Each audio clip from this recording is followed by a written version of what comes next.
Transaction जो है, या जो ये आईटी का युग है, और इस आईटी युग में अगर हम इसमें ज़्यादा जोर दें कि भाई आपके पास जो इन्फॉर्मेशन है वो आप इस टेक्नोलॉजी के माध्यम से ये कंप्यूटराइज कर सकते हैं। तो धारा 4 मतलब इतनी सारी सूचनाएं हैं जो अपने आप ऑटोमेटिक आपको मिल जाएगी, तो आपको उस पंचायत में जाके कुछ मांगने की जरूरत भी नहीं पड़ेगी। तो मुझे लग रहा है इस पे ज्यादा प्रयास होना चाहिए कि ऑनलाइन ऑनलाइन सब मिल जाए, क्योंकि आजकल ये संभव है। राजस्थान में ये अपना खाता करके लैंड रिकॉर्ड पूरा इसमें डाल दिया है। ऐसे ही अगर पंचायतों में कुछ भी ऐसा नहीं है जो आप उसमें नहीं डाल सकते। नरेगा में आप देखेंगे कि आज मस्टोल में किसका नाम चल रहा है, या आप अभी देख सकते हैं देश भर में कहीं भी चल रहा है, ये पूरा ऑनलाइन उसमें डाल रखा है हुआ वेबसाइट में। तो ऐसे पंचायत में जो ट्रांजैक्शन होते हैं, जो चाहे वो जितना भी रिकॉर्ड है उसको ऑनलाइन किया जा सकता है, ताकि ये सब और इस युग में भी अगर हम इतना टेक्नोलॉजी के युग में भी अगर हम आज भी अगर इसको ऑनलाइन कराने में ये नहीं करवा पा रहे, तो ये हमारी अपनी कमजोरी होगी। कि हमारा प्रयास ये होना चाहिए सरकार के साथ बातचीत हो, उनके साथ तरीके निकालें कि कौन कौन से स्टेट में क्या क्या। राजस्थान में ये प्रयास चल रहा है कि पंचायतों की सारी सूचनाएं ऑनलाइन की जाए। तो पूरी नहीं है लेकिन क्या चल रहा है, तो ये सुझाव होना चाहिए ऑनलाइन वाला।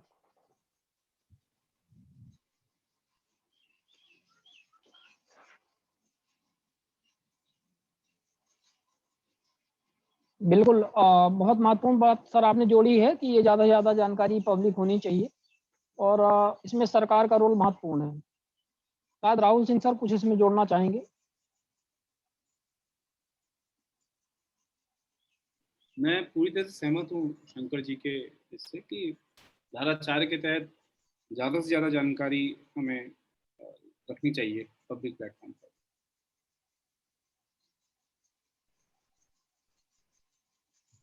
हमारे बीच में नित्यानंद जी भी शायद देर से जुड़े हैं। नित्यानंद जी जुड़े हैं क्या आप अभी? शायद आज आपका स्वास्थ्य बहुत अच्छा नहीं था, तो यदि कुछ बोलने की अवस्था में हो तो थोड़ा सा यदि आप कोर्ट का ब्यौरा दे पाएँ कि आप तो मामले लोगों के लिए उठाते रहते हैं विभिन्न प्रकार से, तो क्या स्थिति है शपथ पत्र और इन सब चीज़ों को लेकर के, संपत्ति के ब्यौरों को लेकर के हाई कोर्ट जबलपुर में यदि मध्य प्रदेश की परिप्रेक्ष्य में बात की जाए तो किस प्रकार के प्रकरण आपके पास ज़्यादा आते हैं? किस प्रकार की शिकायतें ज़्यादा आती हैं? लोग क्या सीख करते हैं? और क्या लगता है आपको कि इस प्रकार का जो ये आदेश हुआ है, इससे क्या प्रभाव पड़ेगा आगामी चुनावों में और ट्रांसपेरेंसी की दिशा में? शिवानंद जी, मैं वीडियो तो नहीं चालू कर पाऊंगा, उसके लिए क्षमा चाहता हूँ। मैं नीचे बैठा हुआ हूँ, लेकिन मैं इतना बताना चाहूंगा कि निश्चित तौर पर एक क्रांतिकारी कदम है और इसका हम सबको और पूरे समाज को बेनिफिट मिलेगा। इस निर्णय का फायदा सबको होगा। और कोर्ट के संबंध में जहां तक आप इस विषय का चर्चा आपने कही है, तो मैं एक रिसेंट का अपडेट बताना चाहूंगा कि सुप्रीम कोर्ट का ऑर्डर है कि जजेज अपनी संपत्ति का ब्यौरा सार्वजनिक करें। और उस मामले को लेकर मैं सुप्रीम कोर्ट गया था, तो सुप्रीम कोर्ट ने कहा था कि आप मध्य प्रदेश हाई कोर्ट फिर से जाइए। मध्य प्रदेश हाई कोर्ट में मामला पेंडिंग है और मध्य प्रदेश हाई कोर्ट ने अपना जवाब प्रस्तुत किया है और संपत्ति का ब्यौरा सार्वजनिक करने से इनकार कर दिया है।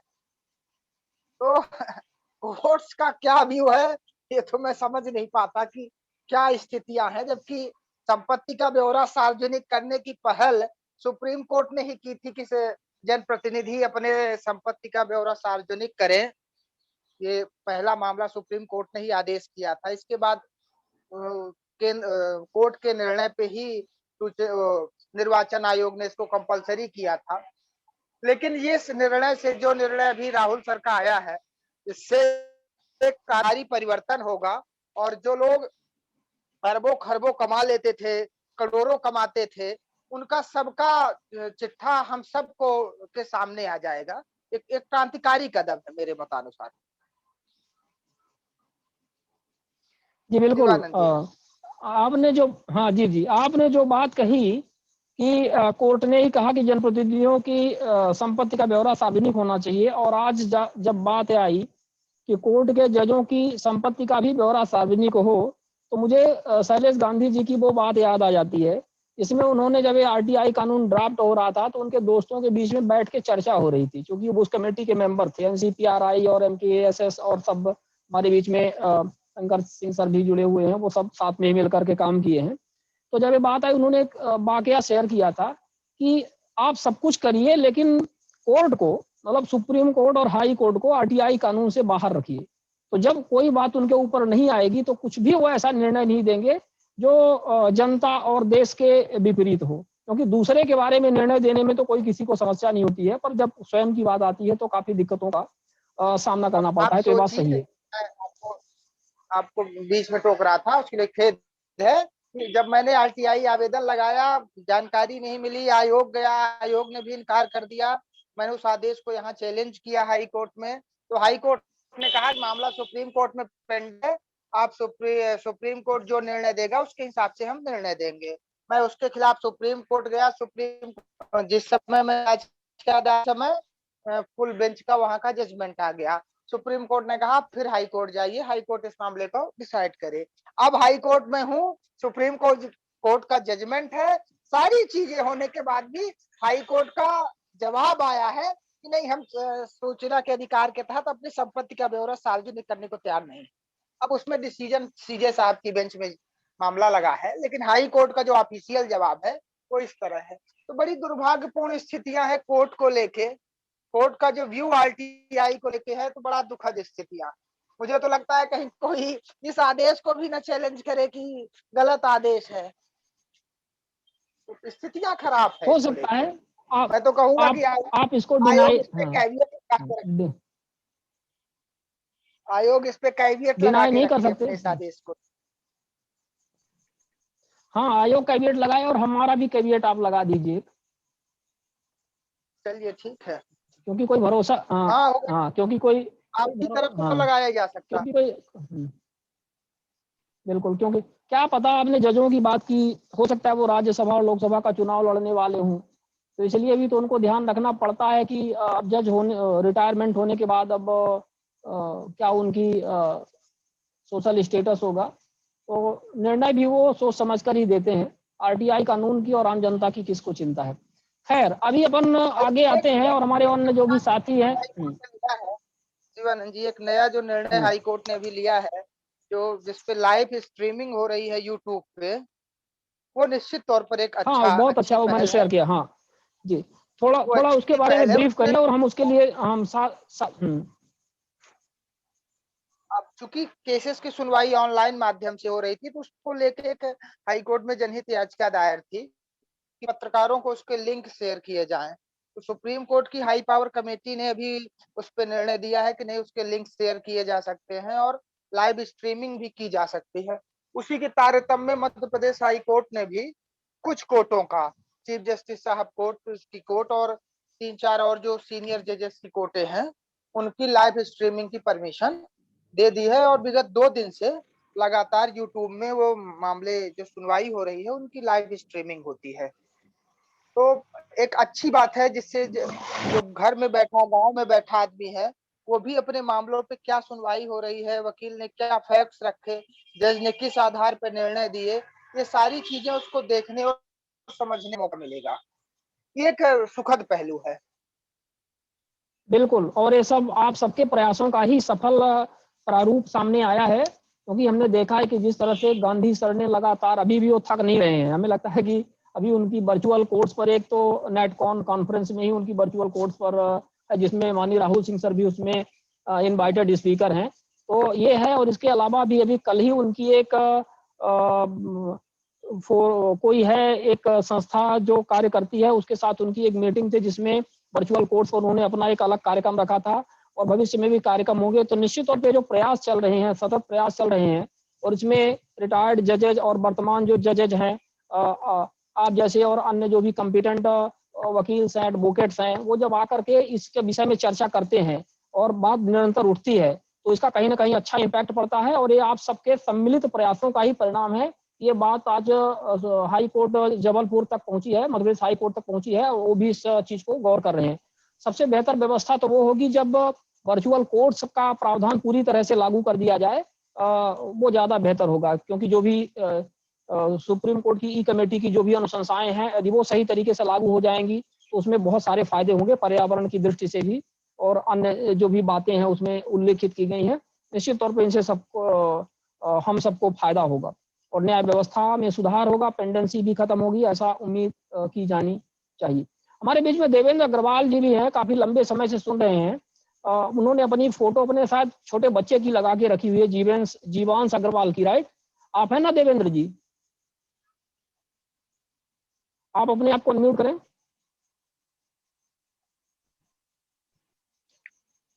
मैं ये जानना चाह रहा था कि छत्तीसगढ़ में आप लोगों के प्रयास किस प्रकार से चल रहे हैं और इस तरह का क्या आदेश आपका भी है क्या वहां पर? यदि नहीं है तो इसके लिए क्या प्रयास किए जाएंगे? इसमें प्रयास किए जाने चाहिए। देवेंद्र अग्रवाल जी। जी मैं सुनो शिवानंद जी, जैसे कि आप जी बोल रहे हैं कि ये जो निर्णय आया था सुप्रीम कोर्ट का और जो भी डिसीजन रहे ये सर्वव्यापी है। छत्तीसगढ़ पर भी ये डिसीजन है, मेरे को सुनने में आया हुआ है। क्योंकि मैं पंचायत क्षेत्र पर बहुत ज्यादा काम नहीं कर रहा था, इसलिए अपने सभी वक्ताओं की बातों को ध्यानपूर्वक सुनने की कोशिश कर रहा था और जानने की कोशिश कर रहा था कि कैसे इस पे हम अच्छा और काम कर सकते हैं। पर मैं ये बोलना चाहूंगा कि स्थितियां वही हैं, कुछ अलग नहीं है। जो एमपी में है वही छत्तीसगढ़ में अभी तक की बातों को तो सही बोलूंगा। पारदर्शिता जी, सबसे धन्यवाद। बड़ा मुद्दा है, कोई पारदर्शिता पर काम नहीं करता।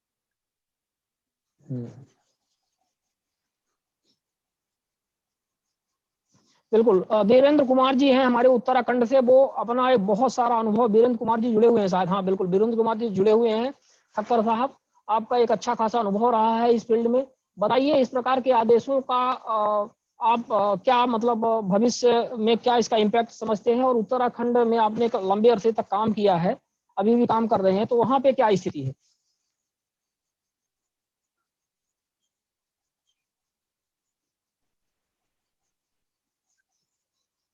वीरेंद्र जी आपको अनम्यूट करना पड़ेगा, आप अपने आप को अनम्यूट करें।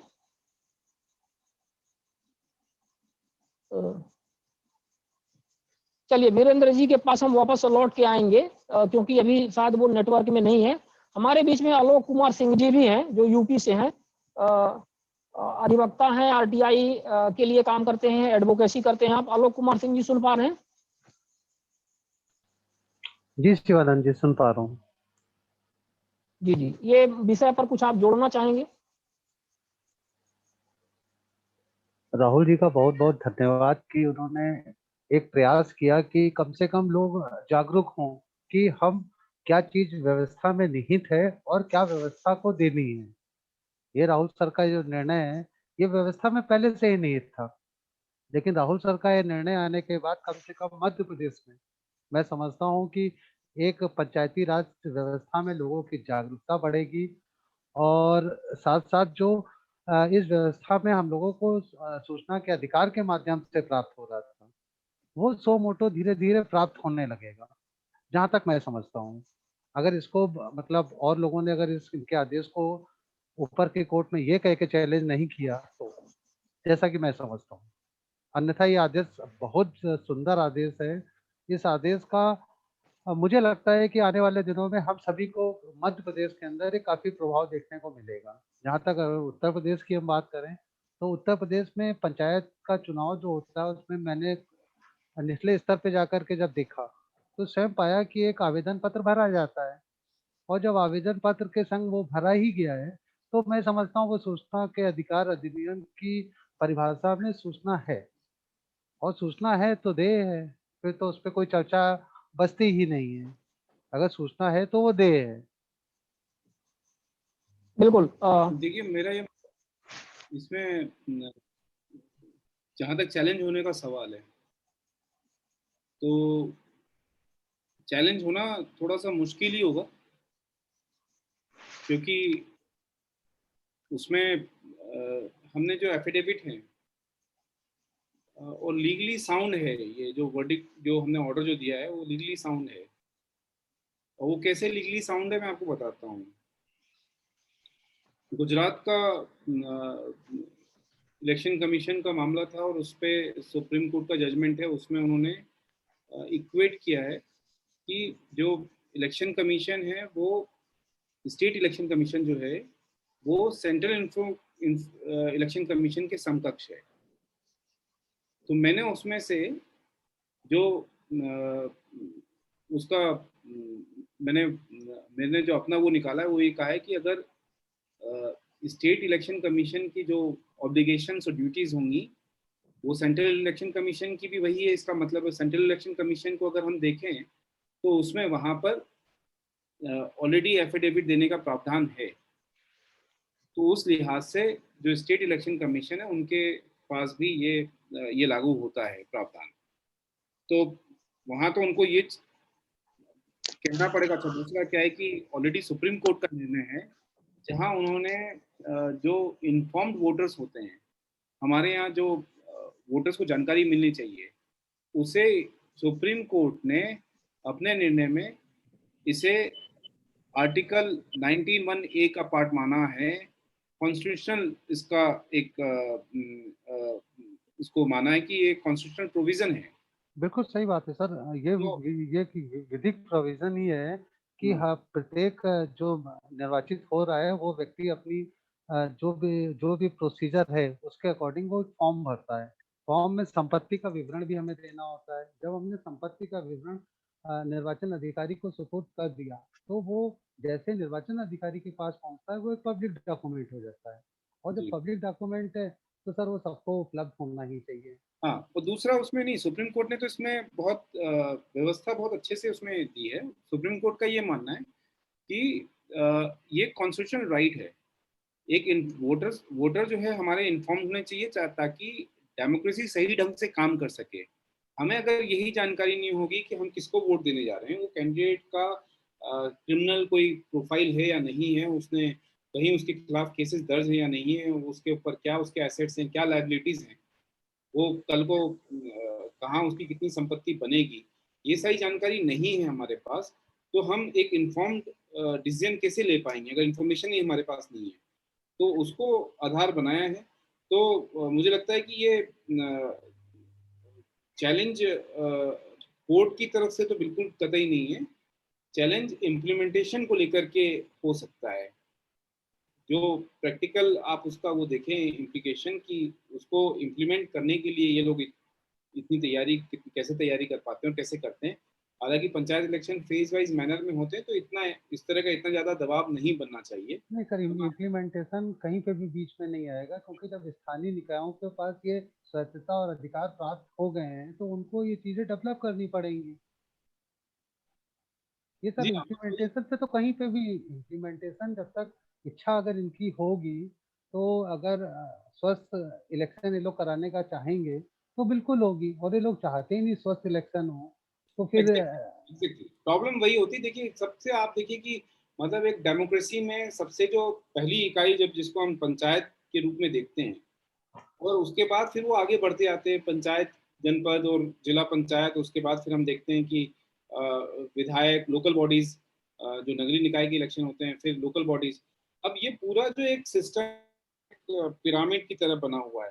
तो एमपी जो होता है, मेंबर ऑफ पार्लियामेंट, वो रहता है कुछ विधायकों के भरोसे कि भैया जरा वोट कबाड़ के ले आना हमारे लिए। जो विधायक होता है वो नीचे नगरीय निकाय के लोगों को, सरपंचों को पकड़ता है, भैया वोट कबाड़ के ले आना, है ना।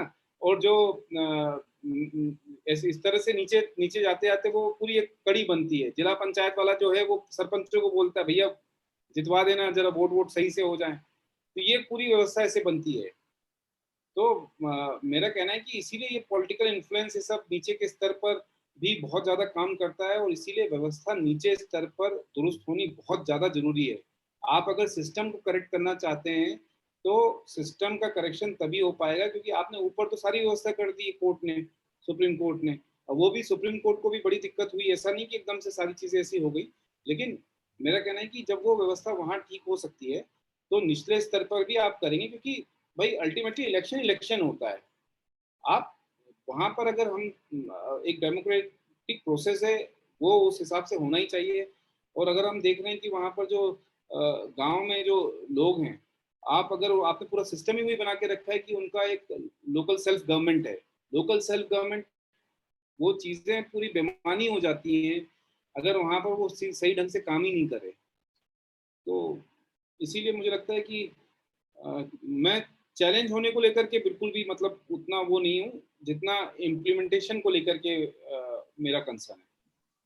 नहीं सर सर, ये आपका चैलेंज, आदेश, हाँ सर आपका आदेश चैलेंज, है तो मुझे नहीं लगता कि इस पे क्योंकि चैलेंज के नजरिए से कोई सोच रहा होगा, लेकिन ये जो आदेश आया है निसंदेह आपके आदेश से एक जो पंचायती राज में जो व्यवस्था 73वें संशोधन से प्राप्त हुई है ग्राम पंचायतों को, वो कहीं ना कहीं अवश्य लागू होगी, क्योंकि आपका ये आदेश एक प्रेशर के रूप में बिल्डअप करेगा और वो व्यवस्था वहाँ लागू होगी।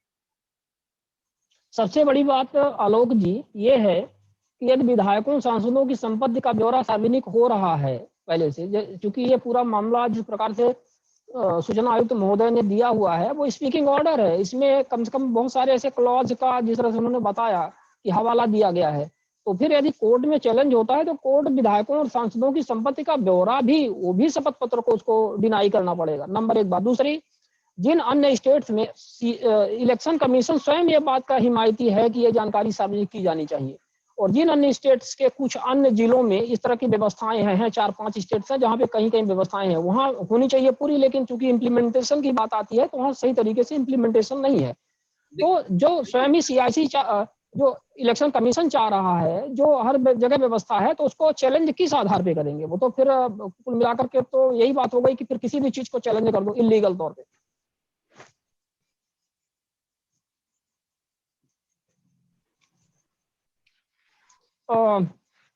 और कार्यक्रम में हम थोड़ा, सुरेंद्र जैन जी आप कुछ अपनी बात रखना चाहेंगे राजस्थान के परिप्रेक्ष्य में? वैसे माननीय शंकर सिंह सर ने तो सारी बातें कह दी हैं, आप भी काम कर रहे हैं, तो कुछ क्या स्थिति है वहाँ पे, क्या कुछ आप इसका इम्पैक्ट देखते हैं, और वहाँ पे किस प्रकार की व्यवस्थाएं आप देख रहे हैं वर्तमान में राजस्थान में, और क्या आगे का प्लान है? माननीय राहुल सिंह जी का बहुत बहुत धन्यवाद कि इस तरह का एक आदेश पारित किया है जो आने वाले समय में मील का पत्थर की तरह साबित होगा, और नीचे के स्तर से सुधार का प्रयास किया गया है कि पंचायतों से अगर सरपंचों की संपत्तियों का ब्यौरा बाहर आएगा तो गांव में लोगों की जागरूकता बढ़ेगी, और उनका 4(1)(b) में सारी चीजें अगर व्यवस्थाएं हो जाएगी तो एक सरपंच के पास में कितनी संपत्ति है, क्या है, और उसकी कितना रेशियो से बढ़ रही है, तो वो सारी चीजें आएगी। तो ये एक जो आदेश पारित किया गया है वाकई में ही सराहनीय है। अगर इस तरह के आदेश पारित होते हैं तो माननीय सुप्रीम कोर्ट भी ऐसे आदेशों को कोई खारिज नहीं कर सकती है, कारण कि जिस तरह से एमपी में लोकसभा में जो चुनाव होते हैं उनका ब्यौरा देना पड़ता है एमपी को, सांसद को, विधानसभा में सभी को ये जो ब्यौरा देना पड़ता है, गवर्नमेंट सरकारी कर्मचारियों को, तो आपने जिस तरह का ये एक आदेश पारित किया है वाकई में ही सराहनीय है, और आने वाले समय में बहुत ही अच्छा होगा। हम इस आदेश को राजस्थान में भी लागू करवाने का प्रयत्न करेंगे। वैसे शंकर सिंह जी बहुत काम कर रहे हैं, मैंने कोई पंचायतों पे ज्यादा काम नहीं किया है, मेरा कोई इस बारे में ज्यादा अनुभव नहीं है, पर जो मैंने ये आदेश देखे, ऐसे आदेश अगर राहुल सिंह जी और ऐसे कोई आयुक्त महोदय देते हैं तो अपने लिए बहुत ही बड़ा एक शबल का काम होगा। अब एक आप अपने को बहुत मजबूती मिलेगी कार्य करने की, आम लोगों को ये अच्छा लगेगा कि इस तरह के भी सूचना आयुक्त महोदय बैठे हैं जो जनता का भी ध्यान रख रहे हैं, और अपन आगे काम करने में, जैसे अभी सुप्रीम कोर्ट द्वारा ये कहा जा रहा है कि भ्रष्टाचार, ये भ्रष्टाचार या ब्लैकमेलर क्यों कहा जाता है और क्यों हो रहे हैं, ये बार बार क्वेश्चन सभी जगह आ रहे हैं, मैं भी कई जगह फेस करता हूं, पर अभी उस विषय पे बात नहीं करेंगे ज्यादा, क्योंकि अभी जिस पंचायत चुनाव पे और उस पे कार्य हो रहा है और जो आदेश पे हो रहे हैं, तो और भी लोग जो कार्य कर रहे हैं वो बताएंगे, मैं सुनूंगा तो ज्यादा अच्छा रहेगा। शंकर जी का सुना बहुत ही अच्छा, और भाई साथी लोगों का सुना, उनका अनुभव और आगे काम करने की प्रेरणा मिलेगी। धन्यवाद सबका। जी बिल्कुल, धन्यवाद सुरेंद्र जी। रघुनंदन जी, कुछ आप हैंड रेज किए हुए हैं, कुछ अपनी बात रखना चाहते हैं शॉर्ट में?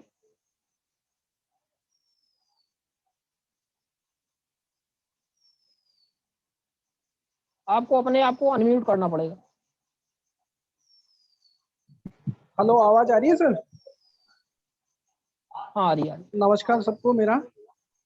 सर मैं ये पूछना चाह रहा था, जैसे पंचायत को लेकर के अगर बात चल रही है तो कई सारी ग्राम पंचायतों की जो वेबसाइट है पंचायत दर्पण, तो वो सर 2-2 साल से अपडेट नहीं होती कि क्या विकास कार्य हुए हैं क्या नहीं हुए हैं। तो सर उसकी क्या मतलब प्रोसीजर है, कहाँ शिकायत कर सकते हैं, कहाँ से उसको ठीक करा सकते हैं? ये सेक्शन 4 का वॉल्यूशन है, सीधे निःशुल्क कंप्लेंट होती है इसमें।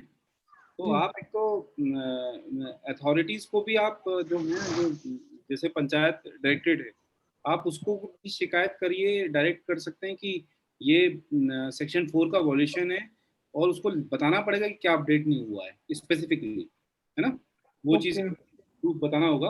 और साथ में फिर आप उसमें जो सूचना आयोग है, सूचना आयोग में वहाँ कमिश्नर के पास भी आप कंप्लेंट कर दीजिए कि ये सेक्शन 4 का वॉल्यूशन किया गया है, यहाँ पर ये जानकारी, ये प्रूफ है, ये दे, और उसका स्क्रीनशॉट आप दे दीजिए कि ये प्रूफ है और उसमें इन्होंने ये जानकारी अपडेट नहीं की है, और इनको सूचना आयोग फिर उसमें कंपेल करेगा कि भाई ये सही जानकारी इनके द्वारा नहीं दी जा रही है या अवेलेबल नहीं है, तो उसको लेकर फिर वो कार्रवाई की जा सकती है। क्योंकि सर जो पासबुक है पंचायत की, जैसे फंड उसमें से वो निकालते हैं कि कहाँ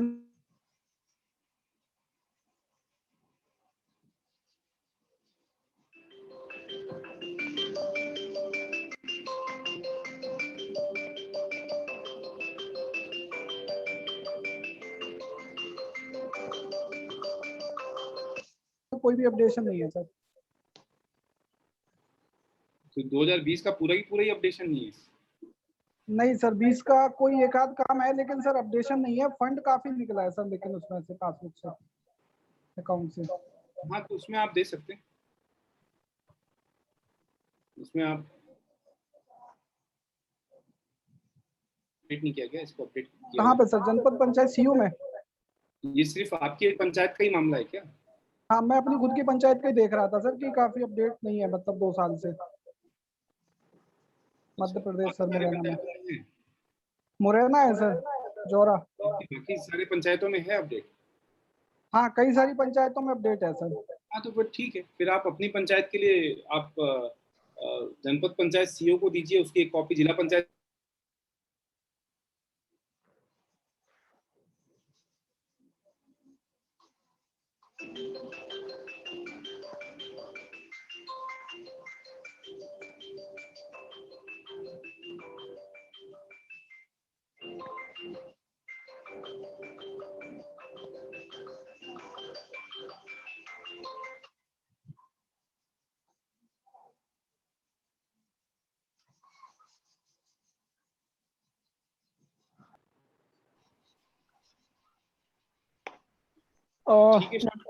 नेटवर्क का इशू हो गया था एक बार पुनः। सिद्धांत फ्रॉम कोलकाता, आप भी 100।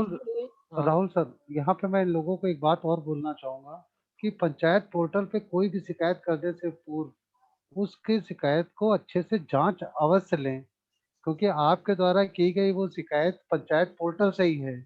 और क्योंकि मैं ऐसा एक मामला अपने यहाँ लखनऊ में मेरे पास एक खुर्सी तालाब से बताऊं, तो वहां पर एक लड़के ने क्या किया, 18 साल का है, भी इंटर पास किया, और उसने इसी पोर्टल पे जो जीडीपीडी पोर्टल है ग्राम पंचायत का, इसमें 2021-22 में जो काम होने थे उसका उसने ब्यौरा पढ़ लिया, और उसने जो पंचायत चुनाव के दौरान उसने पूर्व वर्तमान पंच के ऊपर ये आरोप लगा दिया कि इसने पैसा सारा खा लिया। अब 21-22 में खर्च होना है और आरोप आपने देख करके लगा दिया। वो व्यक्ति चुनाव हार गया और आज उसने मानहानि का मुकदमा उस लड़के के परिवार के ऊपर कर दिया है। अब वो मुझसे अपनी मतलब बीइंग एडवोकेट और आरटीआई से जुड़ा होने की वजह से उससे मदद मांग रहा था। मैंने कहा कोई नहीं, आप परेशान ना हो, लेकिन आपने कार्य तो गलत किया है। आप पहले थाने पे जा करके लिखित रूप से अपनी गलती स्वीकार कर लीजिए, फिर हम आगे आपके कार्य मतलब इस मैटर में आगे कुछ ना कुछ अवश्य कर पाएंगे। तो ये जरूर ध्यान रखें कि हम जो इस तरीके के पोर्टल से कोई भी आरोप या सूचनाएं मांगने जा रहे हैं तो पहले खुद जस्टिफाई हो लें विलंब से हो ले, मतलब सूचना मांग करके, आवेदन मांग करके हो ले, लेकिन डायरेक्ट ऐसे मत जाएं। ये मेरा सबसे एक विनम्र अनुरोध है। नहीं नहीं, आलोक जी ने बहुत ही महत्वपूर्ण बात बताई है, बहुत ज्यादा महत्वपूर्ण बात है, इसको बिल्कुल ध्यान में रखिए आप लोग आरटीआई जब भी फाइल करते हैं कि और या शिकायत भी करते हैं तो आप ये देख लीजिए, ठोक बजा के देख लीजिए कि आपकी इंफॉर्मेशन सही है या नहीं है। सर इसमें अब एक बात आ गई, विरोधाभास उत्पन्न हो गया। कई बार जब पंचायतों की आरटीआई आपके शिवानंद जी, समक्ष जाती है, उसकी अपीलें जाती है। हाँ हेलो, हाँ हेलो, मेरी आवाज आ रही है? हेलो, मेरी आवाज आप लोगों तक आ रही है सर क्या? आ रही है आवाज, आ रही है आपकी। आ रही है आपकी आवाज। तो जैसे अब हाँ, अपन एक चर्चा इस यहाँ पे कर रहे थे, वो जोड़ना चाह रहे थे थोड़ा सा, कि जैसे कई बार ऐसे आरटीआई जाता है और जब आयोग के समक्ष द्वितीय अपील के लिए जाता है, तो आयोग का जो आदेश होता है वही ये होता है कि यदि जानकारी वेब पोर्टल पर उपलब्ध है तो वो जानकारी वहां से प्राप्त की जाए, ठीक है, वहां से जानकारी ले ली जाए। तो वो आरटीआई आवेदन वहां से खारिज कर दिया जाता है। बहुत सारे ऐसे मामले आए हुए हैं। तो आयोग भी ये मानता है कि जो वेब पोर्टल में जानकारी उपलब्ध है, आधी अधूरी या जैसी भी है, कभी भी पूरी नहीं रहती है, यदि वो सही है तो इस तरह से आरटीआई आयोग उसको डिनाई कर देता है, रिजेक्ट कर देता है।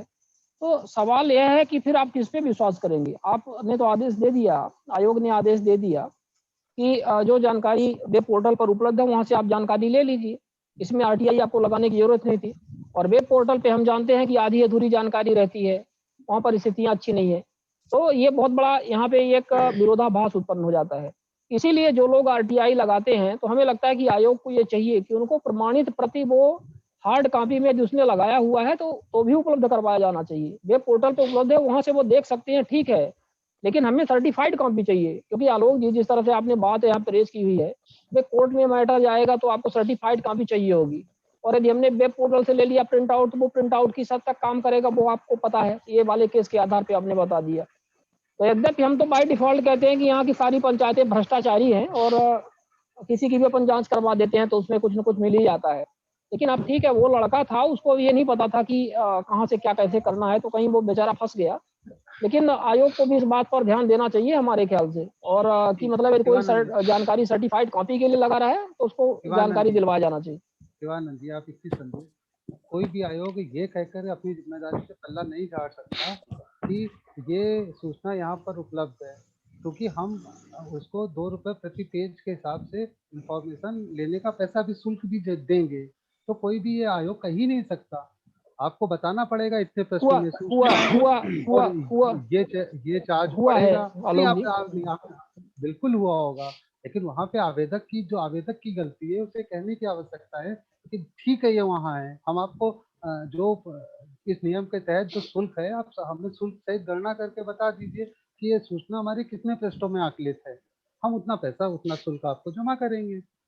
इस तरीके के आदेश से आयोग ये कह के पल्ला नहीं झाड़ सकता कि ये सूचना वेबसाइट पे उपलब्ध है।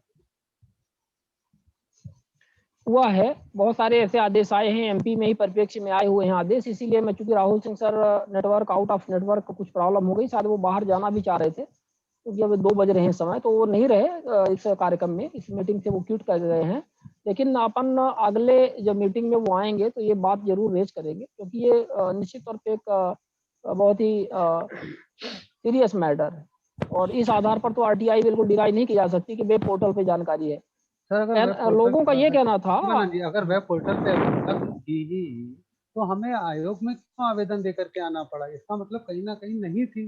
आप कह रहे हो वेब पोर्टल पे थी, तो ठीक है, आप हमको जो हमने सूचना मांगी है पृष्ठ सहित आकलन करके हमें बता दीजिए कि हमारी सूचना कितने पृष्ठों में है, हम उतना शुल्क आपको देने को तैयार हैं और वेबसाइट पे है, ये हम खुद टैली कर लेंगे। लेकिन आप हमें सर्टिफाइड आवेदन हमने दिया है, उसका बीइंग जो भी उसकी शुल्क है वो हमने जमा किया है, आपने हमको विद इन टाइम ये बता दिया होता कि ये आयोग की वेबसाइट पे है, तब भी हम एक बार संतुष्ट हो लेते। लेकिन हुजूर, ये मामला हमें आयोग में आकर के प्राप्त हो रहा है कि वेबसाइट पे उपलब्ध है, ये बात कैसे सुन ली जाए या समझ ली जाए? हमने आवेदन हमारा पूरा हुआ, प्रथम अपील में भी हमने हमारी बात हमें नहीं बताया गया, हमको ये सूचना आयोग में क्यों दी जा रही है? आप मेरी बात को शिवानंद जी बिल्कुल समझ उचित। पा रहे हैं? हाँ बिल्कुल समझ पा रहा हूँ, मैं बिल्कुल इसके पक्ष में हूँ। मैं तो पंचायतों के विषय में जितनी भी आरटीआई लगती हैं, तो मैं तो चाहे वो 1000 नहीं 10,000 पन्ने की हो, मैं तो कहता हूँ कि वो सुप्रीम कोर्ट का आप आदेश दिखाइए जिसमें वो ये कहते हैं कि 10,000 पन्ने की जानकारी नहीं दी जा सकती, क्योंकि यहाँ तो 50,000 पन्ने की जानकारी दिलवाया है कोर्ट ने। तो बृहद बृहद जानकारी है, 5 साल की जानकारी है, बहुत ज्यादा लेबर खत्म होगा, मतलब इस तरह से इनका रिसोर्सेस वेस्ट होंगे। ये सब जो बेसिर पैर की जो बातें रहती हैं और जो एक्सक्यूजेज ये देते हैं जो लोक सूचना अधिकारी पंचायत स्तर के, ये बिल्कुल अमान्य है पूरी तरह से। वो सारी जानकारी दिलवाई जानी चाहिए, और मैं तो हमेशा ही इस पक्ष में रहा हूँ और रहूंगा कि पंचायतों के स्तर पे, क्योंकि ग्राउंड में अपन काम कर रहे हैं तो हम जानते हैं। हमारे साथ हम कहते हैं ना कि आयोग एक टीम गठित कर दें, पीएमओ एक टीम गठित कर दे, सीएमओ एक टीम गठित कर दे, आए हमारे साथ वो जांच करवा ले पंचायतों की, मध्य प्रदेश की। हम चल के उनको दिखवाते हैं कि किस प्रकार से काम होते हैं, कहाँ कहाँ गड़बड़ियां हुई हैं। हमें तो A to Z पता है सारी जानकारियां। हम तो उनको चैलेंज करते हैं कि वो ये कर लें, लेकिन वो करेंगे नहीं, क्योंकि उनको भी पता है कि सोने के अंडे देने वाली मुर्गी को मारा नहीं जाता है ना। उसका तो सोने के अंडे निकालते ही रहने चाहिए, और तभी तो सबकी रोटी और दाल गलती रहेगी, नहीं तो गड़बड़ हो जाएगा। तो ये स्थितियां हैं, ये बहुत गलत एटीट्यूड है। और सरकारी जो प्राधिकारी हैं, लोक प्राधिकारी हैं, और आयोग को मुझे लगता है कि इस बात को गंभीरता से लेना चाहिए। और एक आम नागरिक का, ग्रामीण व्यक्ति का तो बिल्कुल ही आरटीआई डिनाई नहीं करना चाहिए कि इस आधार पे डिनाई कर दिया जाए कि आपने ज्यादा जानकारी मांग ली है, आपकी जानकारी मतलब कैटेगराइज नहीं है, कुछ भी जानकारी नहीं है उसकी। तो गांव का व्यक्ति है, उसने आरटीआई लगाया हुआ है, टूटी फूटी भाषा में लगाया हुआ है, टूटी फूटी हिंदी में लगाया हुआ है, अपनी लोकल लैंग्वेज में लगाया हुआ है, एक गंदे से पेज में लिख करके भेज दिया है, तो आप उसको सुदृढ़ कर दो, आप उसको बेहतर बना दो ना भाई। 5 दिन के अंतर्गत आपको उसको मदद भी करनी चाहिए। और जब आयोग के पास बात गई, तो यदि आप मतलब आरटीआई कानून के एम्बेसडर जिस तरह से बोला जाता है यदि आप हैं, तो उसको आप सुदृढ़ और व्यवस्थित बनाइए, उसके आरटीआई को आप रिजेक्ट मत करिए। और ज्यादातर ये हो रहा है, एमपी के परिप्रेक्ष्य में भी ये हो रहा है कि जो ग्रामीण क्षेत्रों से ज्यादातर आरटीआई जा रही हैं। पहली बात तो शहरी क्षेत्रों से बहुत कम आरटीआई आ रही है, क्योंकि हम ये देख रहे हैं कि जितने भी आरटीआई कार्यकर्ता हैं हमारे क्षेत्र के, पता नहीं कहाँ चले गए, कुछ उनका रहता पता ही नहीं है। और चूंकि हम लोग थोड़ा सा, हमारे साथी जो भी जुड़ते हैं गांव क्षेत्र से, और ये अच्छा प्रयास चल रहा है, इनको हम सब ने मिल करके और इनने आरटीआई लगाना प्रारंभ किया। और ज्यादातर आरटीआई ग्रामीण क्षेत्रों से आती है, ग्राम पंचायतों से, और इनकी आरटीआई को थोक के भाव रिजेक्ट किया जाता है। तो ये गलत बात है, ये बिल्कुल नहीं होना चाहिए। और इसमें आयोग का बिल्कुल सहानुभूतिपूर्ण और एक सकारात्मक रवैया होना चाहिए, इसमें हमारा स्पष्ट तौर पर ये कहना है। और हमारे अन्य साथी भी हैं जो अपने कुछ बात साथ कहना चाह रहे हो, फिर हम इस मीटिंग को खत्म भी करें 5-10 मिनट में। हेलो, नमस्कार, जब मेरी आ रही है आवाज? हाँ, नितिन कुशवाहा जी बोलिए। नमस्कार भाई साहब, सभी को सादर नमन। भाई साहब, मेरा एक सवाल ये है कि एक 2 केस जो है मैंने ही दर्ज कराए थे, तो वो न्यायालय में चल रहे हैं अभी।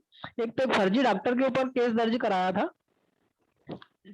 तो वो उसका न्यायालय में चल रहा है अभी। वापस से वो क्या है कि क्लिनिक खोल करके बैठा हुआ है, तो उसकी मैंने शिकायत भी दर्ज कराई थी स्वास्थ्य विभाग में, और सूचना के अधिकार में उसकी जानकारी मांगी थी, जांच प्रतिवेदन मांगा था। तो फिर उसके बाद प्रथम अपील भी करी। अब प्रथम अपील में उन्होंने मुझसे ये कहा है कि इसका मामला न्यायालय में चल रहा है, बोले इसमें हम क्या कर सकते हैं। मैंने कहा क्लिनिक तो अभी भी चला रहा है वो, तो उसमें उन्होंने कोई कार्रवाई नहीं करी और मेरी अपील जो है रिजेक्ट कर दी थी। नहीं, तो आपने प्रथम अपील रिजेक्ट की, तो आप उसकी द्वितीय अपील करिए। और मामला न्यायालय में चल रहा है, तो इसके आधार पर जानकारी देने से कोई मना नहीं कर सकता है जी। तो यदि कोई विशेष जांच अभिन्न हो। हाँ, अभी भी क्लिनिक लगातार चला रहा है। अब क्लिनिक चला रहा है और वो क्या, उसके पास कोई डिग्री नहीं थी, इसीलिए उसके ऊपर फर्जी के ऊपर केस मैंने दर्ज करवाया था कि ये फर्जी डॉक्टर है। केस दर्ज हुआ, मामला न्यायालय में चल रहा है। इसका आरटीआई से कोई संबंध नहीं है। आरटीआई एक स्वतंत्र है। आरटीआई में जो आपने जानकारी मांगी है, यदि उनकी जांच प्रभावित हो रही है, मैं इनको बीच में थोड़ा सा रोकता हूँ, तो एक अलग बात है। नितिन जी, आप देखिए, आपके पास जो कानूनी प्रावधान उपलब्ध है, अगर आपका जो मामला न्यायालय में चल रहा है, वहां पर आपने जो अपना जिस बात को लेकर के केस रजिस्टर्ड हुआ है, वो चीज अभी भी स्थायी रूप से हो रही है। आप ये जानकारी वहां सक्षम न्यायालय में जहां आपका वाद विचलित हो रहा है, वहां दाखिल कर दीजिए, और साथ साथ ये कहिए कि अब इसका विस्तरण जल्दी कर दिया जाए। मेरी बात को मैं समझ इसमें पा कुछ रहे हैं कहना आप? चाहूंगा और हेलो नितिन जी, आप हमारी बात को समझ पाए? देवेंद्र अग्रवाल जी कुछ अपनी बात जोड़ना चाह रहे हैं, बताइए हाँ देवेंद्र देवेंद्र जी, जी। बोलिए बोलिए बोलिए। कुशवाहा जी आप हैं ना? कुशवाहा जी आप आवाज हमारी आ रही है? हाँ, कुशवाहा जी सुन रहे हैं जी। कुशवाहा जी, सबसे पहली बात तो आप दो मेडिकल फील्ड पर समझ लीजिए कि किसी डॉक्टर का पंजीयन के बगैर चलाना ये क्लिनिकल इस्टेब्लिशमेंट एक्ट के अंदर आता है। इसको सीएमएचओ और हेल्थ सर्विसेज इनको देखते हैं, उसके लिए पर्टिकुलर सेक्शन बना हुआ है, आप उस सेक्शन के तहत उसकी शिकायत कीजिए। दूसरा, कोई डॉक्टर जो है अगर क्लिनिक चला रहा है बिना पंजीयन के, तो इसके लिए स्टेट मेडिकल काउंसिल में आपको शिकायत करनी है। आप गलत जगह गलत बातों को रखेंगे तो आपको कोई रिलीफ नहीं मिलेगी। हमारे मेडिकल सिस्टम्स में हर चीज के लिए एक अलग अलग कानून है और एक अलग अलग व्यवस्था है, उसका भी पूरा उपयोग कीजिए। और जैसा कि एडवोकेट आलोक जी ने बताया कि इस मामले को कोर्ट के संज्ञान में लाइए, पर एक बात ये भी अपने आवेदन के साथ जोड़ दीजिए कि अगर आपको कोई स्टे प्राप्त नहीं है तो इस मामले पर आप किसी भी तरीके का कोई रोक नहीं होता है। कोर्ट न्यायालय में बहुत सारे मामले चलते रहते हैं और न्यायालय में मामला चलने के आधार पर कोई सूचना देने से मना नहीं किया जा सकता जब तक कि न्यायालय ने ऐसा कोई स्टे उनको उपलब्ध नहीं कराया। क्योंकि अगर स्टे उपलब्ध नहीं कराया है तो कानून अपने आप में उस काम को पूरा करने के लिए बाध्य।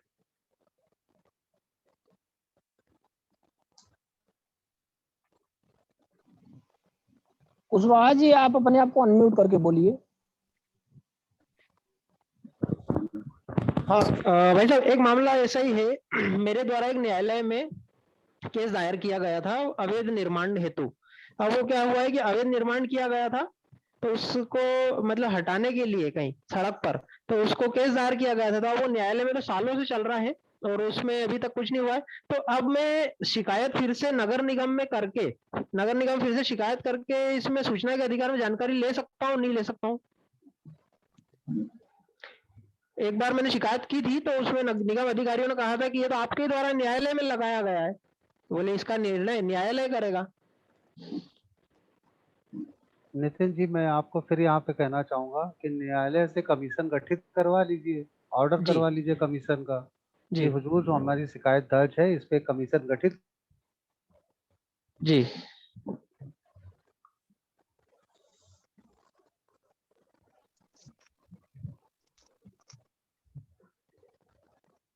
ऐसे आलोक दिया सीआईसी का स्पष्ट निर्णय था, एक आदेश है हमारे पास, जिस आदेश में स्पष्ट तौर पर लिखा हुआ है कि मामला न्यायालय में चलने के कारण से उस पर जानकारी देने पर रोक नहीं लगाई जा सकती जब तक कि न्यायालय ने उस पर ऐसा कोई जानकारी देने पर रोक नहीं लगाई।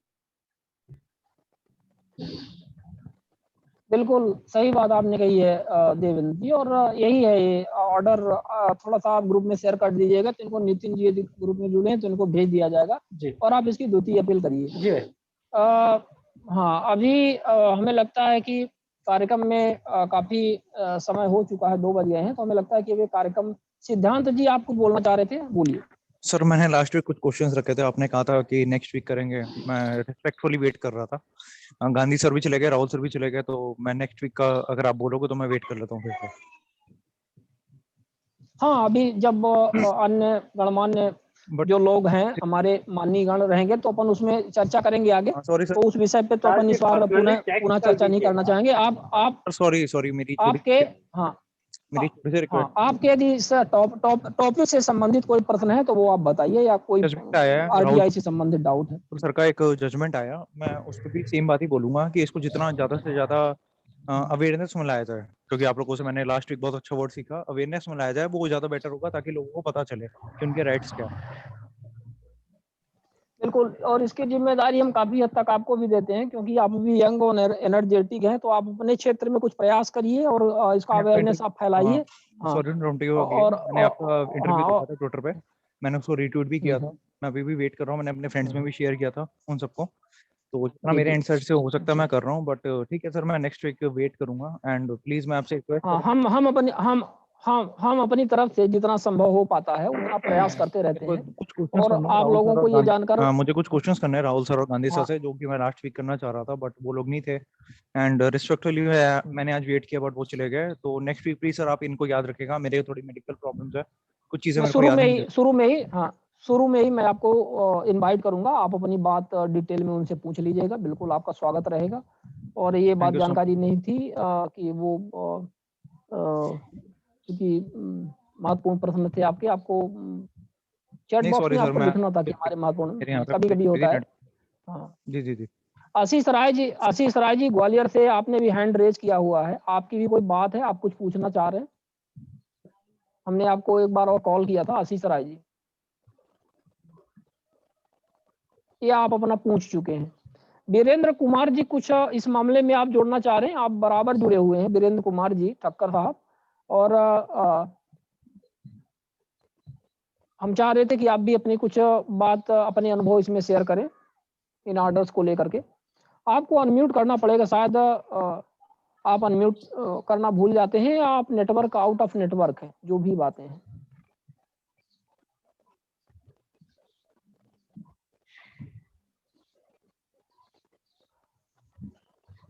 तो ठीक है, हमें लगता है कि ये कार्यक्रम अब यहाँ पर विराम देना चाहिए, और हमें काफी खुशी है कि शंकर सिंह सर अभी तक हमारे कार्यक्रम में जुड़े हुए लगातार 3 घंटे, और बहुत ही तन्मयता और इत्मीनान से वो हमारे कार्यक्रम को सुन रहे हैं, और हमें भी काफी खुशी हुई कि सर आप इतना समय दिए और हमारे बीच में आप जुड़े रहे। भविष्य में हम इसी तरह से और कार्यक्रम आयोजित करेंगे। शंकर सिंह सर सुन पा रहे हैं?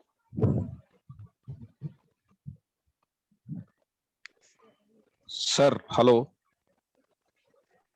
हाँ, शंकर सिंह सर सुन पा रहे हैं? आपने अनम्यूट किया अपने आप को।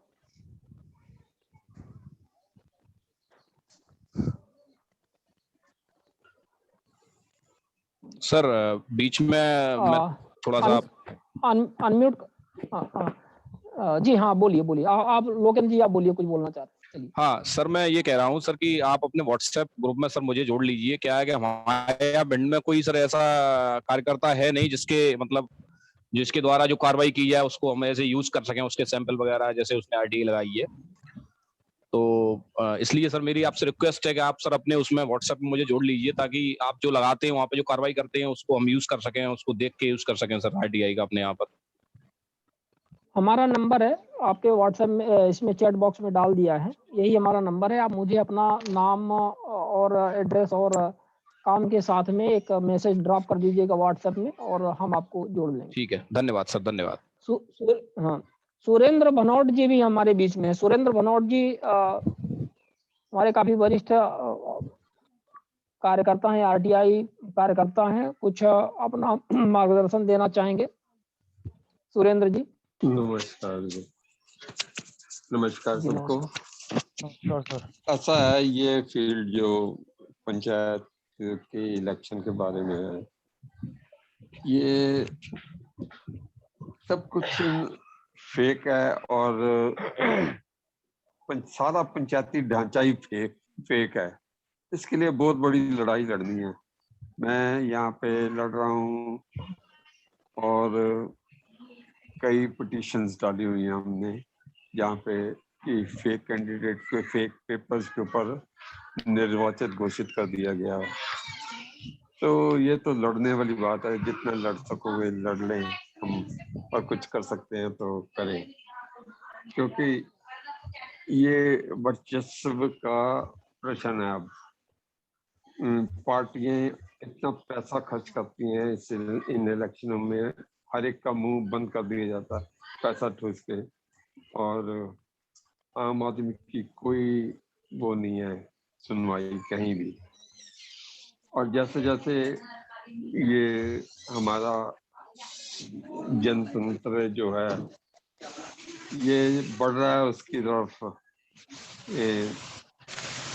डिक्टेटरशिप की ओर, सब जानते ये कुछ और ज्यादा हमारे लिए मुश्किलें क्रिएट करने वाला आने वाले समय में। तो हमें सचेत हो जाना चाहिए अभी से। बस मैं इतना ही कहना चाहूंगा। बिल्कुल बिल्कुल, धन्यवाद जी सुरेंद्र जी, बहुत सर महत्वपूर्ण बातें आपने जोड़ी हैं। सर इसमें सोशल मीडिया का रोल कितना इम्पोर्टेंट प्ले कर सकता है? मतलब अगर हम लोग को सोशल मीडिया पे इन सब चीजों को लेके प्रोटेस्ट करे, लाइक जैसे सुप्रीम कोर्ट में अभी एक PIL डली हुई है, शायद या अपील डली हुई है कि RTI जो मिसयूज करते हैं RTI एक्ट को, तो उस पर कुछ कार्रवाई होनी चाहिए। तो सर हमें इसमें क्या करना चाहिए? आप बहुत सीनियर हैं, मैं आपको काफी टाइम से फॉलो कर रहा हूँ। जी, इसमें जिस प्रकार से गांधी सर ने शुरू में ही बताया, उन्होंने अपना कंसर्न इसमें जाहिर किया मीटिंग के प्रारंभ में ही। उन्होंने जिस 3 जज की कमेटी और जो ऑर्डर होने वाला है या जो मामला चल रहा है, किसी सीनियर एडवोकेट ने ये मामला मिसयूज के विषय में दायर किया है और कारण बताने जैसी बातों को भी उसमें उल्लेख किया गया है। उन्होंने पहले ही बताया है कि ये बात गंभीर है और इसको सोशल मीडिया वो तो हमेशा से ही हिमायती रहे हैं और हमें भी इस बात पर पूरा भरोसा है, इसीलिए हम करते भी हैं। किसी भी तरह से सोशल मीडिया का तो भरपूर उपयोग करते हैं अपनी बात रखने के लिए। और हमारा कोई भी अकाउंट आप देखेंगे तो उसमें तो यही सारी चीज़ें रहती हैं, हम तो डेली के डेली शेयर करते हैं सारी चीज़ें। तो हमारा भी यही कहना है कि जितने पार्टिसिपेंट्स हैं, जैसे हमारे 2 व्हाट्सएप ग्रुप चलते हैं, 2 व्हाट्सएप ग्रुप में लगभग अब मान के चलिए कि 350 से ऊपर ही पार्टिसिपेंट्स हैं, जो अपने आप को ये कह करके जुड़े हैं कि हमें RTI ग्रुप में आप जोड़ लीजिए। हम RTI कार्यकर्ता हैं या हमें बहुत इंटरेस्ट है, हमने RTI लगा है, बहुत कुछ सीखना चाहते हैं। लेकिन अब हम ये देख रहे हैं कि हमारी जो पार्टिसिपेंट्स की लिमिट है इस ज़ूम वेबिनार की, वो 500 इस समय है। हमने इस महीने हाँ, हमने इस समय 500 इसकी थोड़ा-सा हमारी बात खत्म हो जाने दीजिए। सॉरी सर, ओके आप बोलिए। हाँ, तो 500 हमारी लिमिट है और हम ये देखते हैं कि हम हर कार्यक्रम में 100 भी नहीं पहुँच पा रहे हैं। तो हमें ये लगता है कि वो बाकी 350 में से कहाँ चले जाते हैं 250 से अधिक पार्टिसिपेंट्स हैं। और फिर जो 250 पार्टिसिपेंट 350 पार्टिसिपेंट हम ये भी मानते हैं कि वो इसको सर्कुलेट भी करते होंगे, कहीं अपने फ्रेंड्स सर्किल में शेयर भी करते होंगे। तो कम से कम एक व्यक्ति तो 2-4 आदमियों को जोड़ करके लाएगा ही, तो ये ऐसा भी रहना चाहिए। तो हमें काफ़ी सरप्राइजिंग हमें फील होता है कि मतलब ठीक है, अभी सबको पका-पकाया चाहिए, आप बना करके दे दो और लोगों को यूज़ करने के लिए। हम सबको मेहनत करनी पड़ेगी, उस एटीट्यूड से बाहर निकलना पड़ेगा। और हमें आपने कहा सोशल मीडिया का भरपूर उपयोग, तो हमें वो करना पड़ेगा और वही एक तरीका है। हम कहते हैं जितने सारे पार्टिसिपेंट्स हम लोग जुड़ते हैं, चलिए 85 से ही जुड़ते हैं। हर बार की मीटिंग के जो भी पॉइंट्स हम सिर्फ 10-10 शब्दों में ही नोट करें या मान लीजिए जितना ट्विटर में लिखने के लिए रहता है, कुछ कितना 250 शब्द एक वर्ड्स रहते हैं, ऐसे कुछ रहते हैं, है ना? अक्षर रहते हैं, अल्फाबेट्स। तो उतना ही यदि आप हर कोई व्यक्ति लिखे और उसी को रिट्वीट करे और अन्य जो उनके फ्रेंड्स हैं उसको रिट्वीट करें, तो कितना बड़ा एक क्रांतिकारी वो होगा। उसमें पीएम को आप करिए, पीएमओ को करिए, आप अपने रिस्पेक्टिव जो भी है, जो सूचना आयोग जुड़े हुए हैं तो उनको करिए, सीएम को करिए अपने-अपने स्टेट्स के। तो हम कहते हैं ये कम बात नहीं होगी, ये बड़ी बात होगी, पर कोई करता नहीं है। और ठीक है, अब हम ये नहीं कह सकते कि आप क्यों नहीं करते, तो अब हम आपको तो यही कह सकते हैं कि आपको करना चाहिए। तो हमारे हिसाब से तो जितना हो पाता है उतना करते हैं और ये फ्री ऑफ कॉस्ट है, कुछ भी हमें इसमें लगाना नहीं है। एडवर्टाइज़मेंट की, अवेयरनेस की या दूसरे माध्यमों की अपन बात करते हैं तो उसमें हमें पैसा खर्च करना पड़ेगा या किसी तरह से। सर आप और हम हमारा एक मैं जरूर और हमारा तो खैर बैकग्राउंड थोड़ा-सा मीडिया से भी जुड़ा हुआ है शुरू से ही। हमारे लगभग 1 दशक से हमारे जो साथी हैं पत्रकार, उनसे काफ़ी टच रहा है। क्योंकि हमारा ये मानना है कि सोशल सर्विस और मीडिया दोनों का बहुत ही RTI मीडिया और सोशल लाइफ जो भी है, उसका एक बहुत ही गहरा संबंध है।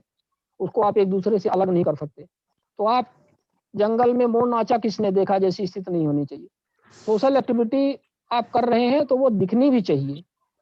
क्यों दिखनी चाहिए? इसलिए नहीं कि आपका प्रचार होगा, इसलिए दिखनी चाहिए कि लोग उससे प्रेरित हों।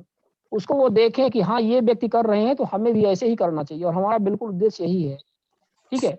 तो इसलिए आपको इन सारी चीज़ों का बेहतर से बेहतर ढंग से उपयोग करके और सबको काम करना पड़ेगा। अपने-अपने क्षेत्र के जो मीडिया कर्मी हैं, कैसे भी हैं, उनसे आप रिलेशन एस्टेब्लिश करिए। ये कार्यक्रम होता है, 10 लाइन इसी के बारे में उनको राइट अप दे दीजिए अपने व्हाट्सएप में लिख कर के, भैया यार ये फ़ोटो है, इसको ज़रा छाप देना। वो छाप देंगे कहीं न कहीं या कोने-कतरे में डाल देंगे। आपके ना बहुत चर्चित बड़े-बड़े अखबार तो छोटे अखबार में ही डाल देंगे। तो कहीं व्हाट्सएप के माध्यम से या फेसबुक के माध्यम से ही सर्कुलेट हुआ, तो कुछ लोग तो देखेंगे, आपस में चर्चाएँ होंगी। तो ये सब माध्यम है, इन्हीं सब माध्यमों का हमें उपयोग करना है। भाई बात ही तो हमें पहुँचानी है ना, हमें बात ही तो पहुँचानी है सरकार तक। और वैसे भी कोविड का टाइम है, ऐसे में आप क्या कर सकते हैं? आप बाहर जाकर के गैदरिंग तो कर नहीं सकते हैं, घेराव करना या कहीं जाना, ज़्यादा से ज़्यादा 10-15 की संख्या में जाएँगे आप, 50 किलोमीटर ट्रैवल करके जाएँगे, उससे भी क्या होगा? उससे ज़्यादा सशक्त आज हो गया है आजकल सोशल मीडिया। सोशल मीडिया एक ऐसा माध्यम बन गया है जो पता नहीं क्या कर देता है। यहाँ तो सरकारें उखाड़ करके फेंक देता है, बदल देता है। झूठ को महासही कर देता है और महासही जो है सबसे ज़्यादा सत्य चीज़ है वो एकदम झूठ प्रतीत होने लगती है। ये तो ऐसा हो गया है आज का सोशल मीडिया, इतना प्रोपेगेंडा हो गया है। तो हम यही कहते हैं कि आजकल हमारे सभी साथी सोशल मीडिया में जुड़े हुए हैं। हर किसी का फेसबुक, व्हाट्सएप में अकाउंट है, ट्विटर में अकाउंट है, लेकिन हमें ये देखना चाहिए कि हम उसमें क्या लिखते हैं और किस तरह से हम एक्टिव रहते हैं। हमें लिखने में क्या जाता है? आप कुछ ऐसा तो नहीं लिख रहे ना? आप तो अपने अधिकारों की बात ही लिख रहे हैं कि भैया आरटीआई कानून को मजबूर करो, ये गलत है, यहाँ पे ऐसा हो रहा है, इसको नहीं होना चाहिए। तो ये हमारा यही इसमें कहना है।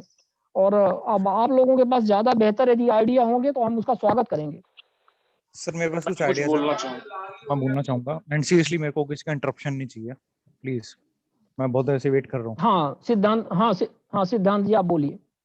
सर पहली बात आपने बोला 500 फॉलोअर्स जो भी हैं सर ट्विटर पे मैंने किसी को ज्यादातर नहीं देखा आपके ट्वीट्स को रीट्वीट करते हुए। पहली बात सर मोस्टली लोग वही आते हैं जो मैंने लास्ट वीक बात की थी कि अपने पर्सनल मैटर्स के लिए आते हैं, उनको सोल्यूशन मिला, दे लेफ्ट ऑफ।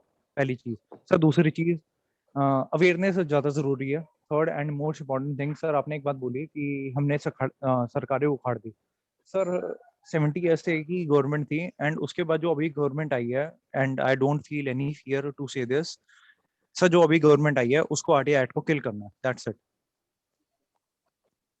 अगर उसके ऊपर हम लोग सब मिलके काम नहीं करेंगे तो मैं एक्चुअल में उसमें मैं एक बात बोलूंगा, उसमें हम कोई कुछ नहीं कर सकता। मोस्ट ऑफ द पीपल अपने पर्सनल इश्यूज के लिए आते हैं इस ग्रुप में। मैंने मीटिंग्स ज्वाइन किया आप लोगों की बहुत टाइम से, मैं लोगों को देखता हूँ अपना सुना निकल गया, कोई रह रहा है कोई नहीं रह रहा है। बट सर ये प्रॉब्लम है, लेकिन करंट गवर्नमेंट आरटीआई एक्ट को लेके कोई सीरियस नहीं है। आई कैन प्रेडिक्ट दिस कि सुप्रीम कोर्ट में जो पीआई लगी हुई है, अपील लगी हुई है कि मिसयूज हो रहा है, ये हो रहा है, वो हो रहा है, उन्होंने कभी कंसिडर ये नहीं किया कि पीआईओस कितना मिसयूज कर रहे हैं, बट वो इस चीज को कंसिडर कर रहे हैं। एंड गॉड नोज हमारे अगेंस्ट ही शायद डिसीजन आ सकता है। तो मेरा सिर्फ इतना ही बोलना है, राहुल सर का जो डिसीजन आया, अभी राहुल सर भी नहीं है ना गांधी सर है, मैं नेक्स्ट वीक का वेट करूंगा इसके लिए भी। लेकिन ऐसे डिसीजन को हम लोग जितना ज्यादा से ज्यादा अवेयरनेस में लाए, या मेरी लैंग्वेज बोले तो मार्केट करे, वो ज्यादा बेटर है, ताकि यूथ ज्यादा से ज्यादा जिन चीजों को सुनेगा तो वो इन चीजों में आएगा। तो ठीक है ना, हमें करना चाहिए, हम पूरी तरह से आपसे सहमत हैं। हम तो अपना सब संभव प्रयास कर रहे हैं। हम तो हमने आपको बताया कि हम तो बिल्कुल इसको हर संभव प्रयास कर रहे हैं। हमने तो चर्चा ही रख दी, हमने तो जूम मीटिंग ही रख दी आप सबके कहने पे, मतलब टोटली उसी पे डेडिकेटेड ही हो गई है। हमने माननीय शंकर सिंह सर को भी इनवाइट किया, मजदूर किसान शक्ति संगठन के, इन्होंने पंचायतों में जो भी कानून को लेकर के इतना बेहतरीन नहीं, जो भी मतलब सीनियर है यहाँ पे, गांधी सर, राहुल सर, जो भी आप जिनका भी नाम ले रहे हो, मैं उनसे इतनी रिक्वेस्ट करूंगा कि आप लोग अपने लेवल पे, मतलब आप लोग सीनियर हो, एक आपका एक लेवल है, तो आप लोग अपने लेवल पे एडवर्टाइज करें। मुझे लगता है कि उनसे बेहतर एडवर्टाइजमेंट हम सुनिए उनसे बेहतर एडवर्टाइजमेंट कोई नहीं कर पाएगा। गांधी सर की आप क्या बात कर रहे हैं, वो तो अपना लाइफ इसमें पूरी तरह से लगा दिए हैं। उनके तो आंख से आंसू आ जाते हैं जब आरटीआई कानून की दुर्दशा देखते हैं। उनके हमेशा आर्टिकल आते रहते हैं। इस अवस्था में भी यदि उनको एक आप मैसेज करिए, एक मेल करिए, तो जो भी डॉक्यूमेंट्स आपको चाहिए वो तत्काल आपके ईमेल पे भेजते हैं।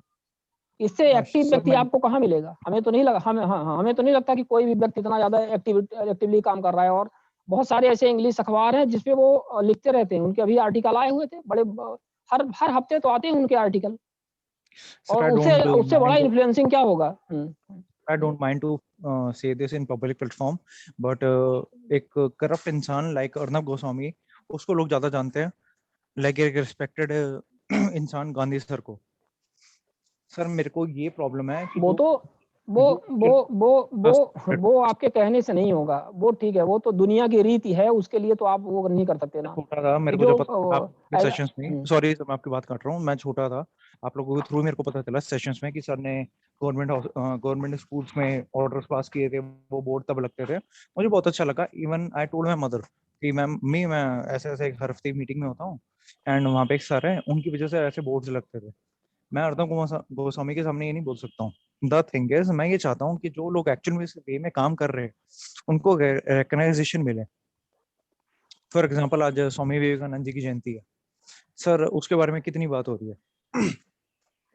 उन्होंने हमेशा बिल्कुल बोला सही है। तो बोल्डली जी सबसे पहले तो हम सर सब आपने याद दिलवा दिया, और ये बात एकदम हमारे दिमाग में शुरू में थी, लेकिन अब स्वामी विवेकानंद जी के कार्यों को ही आगे अपन बढ़ा रहे हैं। तो सबसे पहले तो हम उनकी अवतरण दिवस पर आप सभी को हार्दिक शुभकामना देते हैं, और ये हम ईश्वर से प्रार्थना करते हैं कि इसी जिस तरह से उन्होंने विश्व बंधुत्व और भारत की जो संस्कृति को विश्व के कोने-कोने तक पहुंचाने के लिए, युवाओं को जागृत करने के लिए जो वो प्रेरणा स्रोत रहे हैं, जिस तरह से उन्होंने काम किया, इसी तरह से आप सब वो बने और वही ऊर्जा, वही जीन आप सबके अंदर है। आप सब भी वही काम करें, और अच्छा आपने याद दिलवा दिया।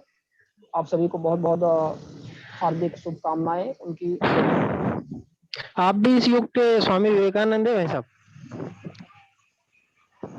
ठीक है, अभी हमें लगता है कि वो हमारे बहुत बड़े मार्गदर्शक हैं, और बहुत हम लोगों को उनके जैसे बनने के लिए अभी बहुत मेहनत मत करनी पूछूंगा, पड़ेगी, मैं और ज्यादा हम कभी अपने आप को इतना नहीं मानते हैं। और मैंने धन्यवाद, आपने यदि उपमा दी है तो मैं आपके धन्यवाद देता हूँ। हाँ जी, मैं नेक्स्ट वीक रिक्वेस्ट करूंगा, मेरे को प्लीज हियरिंग दी जाए गांधी सर और राहुल सर के साथ। हार्डली 2-3 मिनट का भी टाइम चल जाएगा आपको, नो प्रॉब्लम।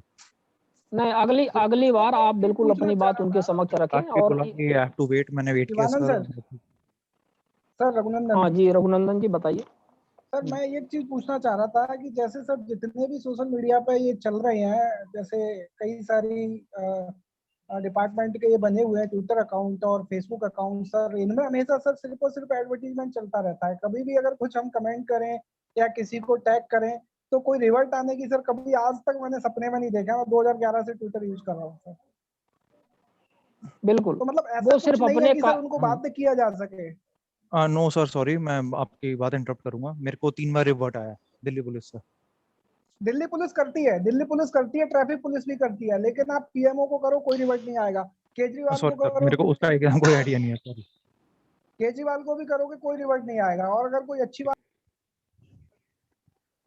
रिवर्ट आता हो। नहीं, बिल्कुल हम आपकी बात से सहमत हैं। जो भी ये पीएमओ, सीएमओ, चीफ मिनिस्टर्स और ये बड़े जो मतलब इस तरह से मिनिस्टर्स के होते हैं, ये किसी को रिवर्ट नहीं करते हैं। इनको आप कितना भी टैग करते रहिए। कुछ लोगों का कहना है नहीं, वो रिवर्ट करने के लिए उनके पास टाइम नहीं रहता है, मैं किस-किस को रिवर्ट करेंगे, पर वो बताना देखते चाहता रहते हूँ हैं और आपकी हाँ, आपकी बातों का स्टडी करते रहते हैं और उसको वो काउंट करते हैं, वो संज्ञान में लेते हैं। एक बात, लेकिन जिस प्रकार से आप कह रहे हैं, वो रघुनंदन जी बिल्कुल वही स्थिति है। हेलो। हाँ, बोलिए। सर मैं एक बात आपके नोटिस में लाना चाहता हूँ, सबके नोटिस में लाना चाहता हूँ, क्योंकि मैंने पूरा डिस्कशन सुना। मेरे को पंचायत के बारे में ज्यादा नॉलेज नहीं है, बट मैं आरटीआई को लेके एक चीज बोल सकता हूँ कि सर जैसे मेरे को जवाब आप सिद्धांत जी, आप एक काम और किया करिए। आप कोई कन्वीनियंट जगह पे बैठ करके आप अपना वीडियो भी ऑन रखा करिए, तो थोड़ा सा इंटरेक्शन में ठीक रहता है। ठीक है, आप अपनी बातें आप रखें, लोग आपको भी देखें, है ना, आपको भी लोग देखें, और मेरे को थोड़ा आप भी हमें देखें। हाँ, टीम का प्रॉब्लम है, मैं इसलिए वीडियो ऑन नहीं करता। मेरी पर्सनल लाइफ बहुत ज्यादा इफेक्ट हो गया इस करप्शन की वजह से। मतलब मेरी मैरिज हुई थी और उसका आज मैरिज नहीं माना जा रहा, तो आप समझ सकते होंगे कि कितना बड़ा ट्रॉमा हो सकता है मेरे लिए। एंड मैं बहुत ढूंढता आप लोगों के पास पहुंचा हूँ, बट ठीक है सर, लीव दैट। मैं एक छोटी सी बात बोलूंगा, जो भी आरटीआई के जवाब नहीं दे रहे हैं, मैंने एक एनएचआरसी में कंप्लेंट डाली थी उसको, जिसको पहले एक्सेप्ट नहीं किया गया था। देन मैंने उसको दोबारा कंप्लेंट को डाला एंड थोड़े से मतलब अपने हिसाब से हार्श वर्ड्स यूज किए। I am not saying like abusive words, थोड़े से हार्श वर्ड्स मैंने यूज किए। एनएचआरसी आज उस पर कॉग्निजेंस ले रहा है, सुई मोटो में वो है। नेक्स्ट वीक शायद मैं आप लोगों को बता पाऊंगा अगर उसका डिसीजन आ गया तो। प्लस मैंने सीपी को ये कंप्लेंट डाली, उस पर सीपी भी अभी देख रहे हैं। मैंने आरटीआई नहीं लगाई 2-2.5 महीने से, मैं आप लोगों को बता देता हूँ जो भी था। बट एनएचआरसी में मैंने बार बार इशू को रेज किया एंड फाइनली एनएचआरसी मेरे इशू को देख रहा है। May be because of political reasons. मैं कलकत्ता से हूँ, मैं आपको बता सकता हूँ बंगाल में काफी वायलेंस जो भी कुछ हुआ, एनएचआरसी में जो भी नए अध्यक्ष बने, suddenly NHRC is in active mode. तो मेरे हिसाब से आप सबको जितनों को भी प्रॉब्लम है आरटीआई को लेके, आप लोगों को एनएचआरसी में डालना चाहिए। सर मेरे को इतना ही बोलना था, दैट्स इट, थैंक यू। चलिए ठीक है। नेशनल ह्यूमन राइट्स कमीशन में, मानवाधिकार आयोग में यदि आप लोगों को कोई दिक्कतें होती हैं तो सिद्धांत जी के अनुभव अच्छे हैं, इनका कहना है तो सुनवाई हो रही है, तो आप लोग भी अपने मामले वहाँ पे रखें। और बहुत अच्छा लगा कि आप लोग इस तरह से अपनी अपनी सभी बातें खुल करके फोरम में आप लोग रखे और अपनी अपनी आपने बातें शेयर की। और भविष्य में हम और भी प्रयास करेंगे कि इसको और भी ज़्यादा इंटरैक्टिव और बेहतर बनाया जाए।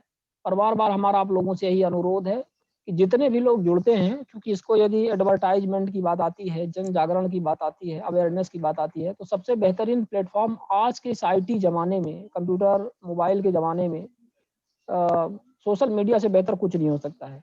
तो सोते-जागते जैसे भी हैं, मतलब यदि ना भी करें तो कम से कम दिन में 2, 4, 6 ट्वीट तो इस तरह से या फेसबुक पोस्ट तो आप लोग किया ही करिए कि वो आरटीआई से संबंधित हो और उसको जो मजबूत बनाए, और उनको ज़रूर टैग किया करिए जो इसके लिए ज़िम्मेदार है। तो इससे काफ़ी कुछ परिवर्तन होगा।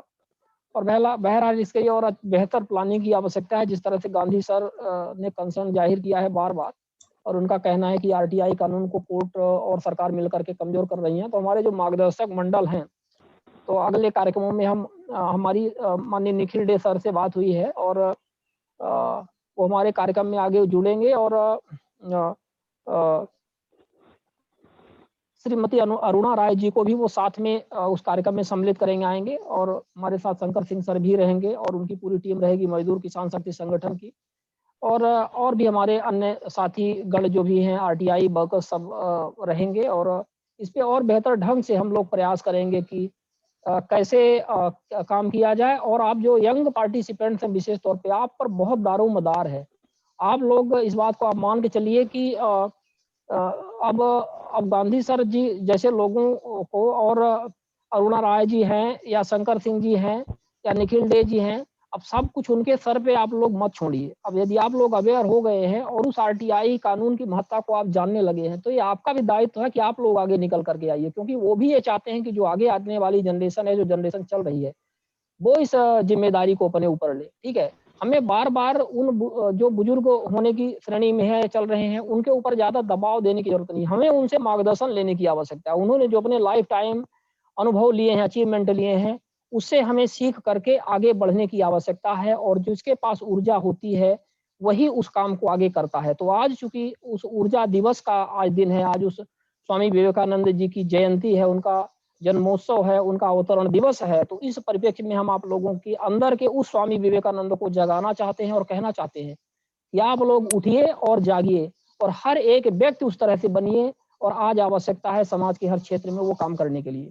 इन्हीं शब्दों के साथ में हम आप सभी लोगों से विदा लेते हैं, और अगले सप्ताह सोमवार को हम पुनः किसी नए टॉपिक के साथ मुलाकात करेंगे।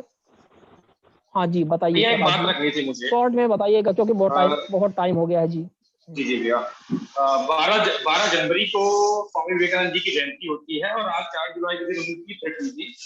दूसरी बात, अभी हमारे सिद्धांत भाई साहब ने जो बताया कि गोस्वामी या कुछ भी उन्होंने नाम लिया, तो एक्चुअली होता क्या है कि सोशल मीडिया सबसे बड़ा हथियार होता है। सोशल मीडिया हो गया अपना, अगर 2014 में अपन देखें कि बीजेपी की जो गवर्नमेंट आई थी, वो सोशल मीडिया के दम पर आई थी। अगर अपन सोशल मीडिया का सही उपयोग करते हैं, तो लोग ज्यादा से ज्यादा लोग जागरूक होते हैं, और लोगों को पता चलता है कि हाँ, इस व्यक्ति के अंदर इतनी मतलब कार्य करने की कुशलता है, और व्यक्ति अच्छा कार्य कर रहा है। मैंने भी मैं लगभग 23 साल का हूँ, और मैंने भी समाज में बिना किसी नेता से हाथ मिलाए, बिना किसी संगठन के बैनर तले कार्य किए, सीएम हेल्पलाइन का सहारा लेते हुए समाज में सैकड़ों ऐसे कार्य किए हुए हैं, जिसके माध्यम से 100% लोगों का जनहित हुआ है। मैंने कुछ चीजें शिवानंद भैया जी को सूचित भी कराई हुई है। एक्चुअली अभी तक मैं आरटीआई नहीं लगा पाया हूँ, कि मैं शिवानंद भैया के मार्गदर्शन में चलूंगा, तो भविष्य में मुझे आरटीआई लगाने का अवसर प्राप्त होगा, और समाज के लिए बहुत कुछ कर पाऊंगा। बहुत सारे युवा जुड़े हुए हैं, और कहना चाहूंगा कि जब आरटीआई का नाम आता है, तो शिवानंद द्विवेदी ही नाम आता है, क्योंकि शिवानंद भैया ने इतना समाज के लिए अच्छा करके रखा हुआ है। आरटीआई लोगों तक पहुंचाई हुई है। आरटीआई का जो पावर है, लोगों को पता है शिवानंद भैया के माध्यम से। उसका मैं बहुत बहुत शिवानंद भैया का धन्यवाद देना चाहूंगा, और चाहता हूं कि ऐसे ही हम जैसे युवाओं का मार्गदर्शन करते रहे। सिद्धांत जी ने भी कहा कि जो भी मतलब इन्होंने बोला कि रिप्लाई नहीं देते, क्योंकि ट्विटर कोई गवर्नमेंट हैंडल नहीं है, ट्विटर एक सोशल मीडिया है।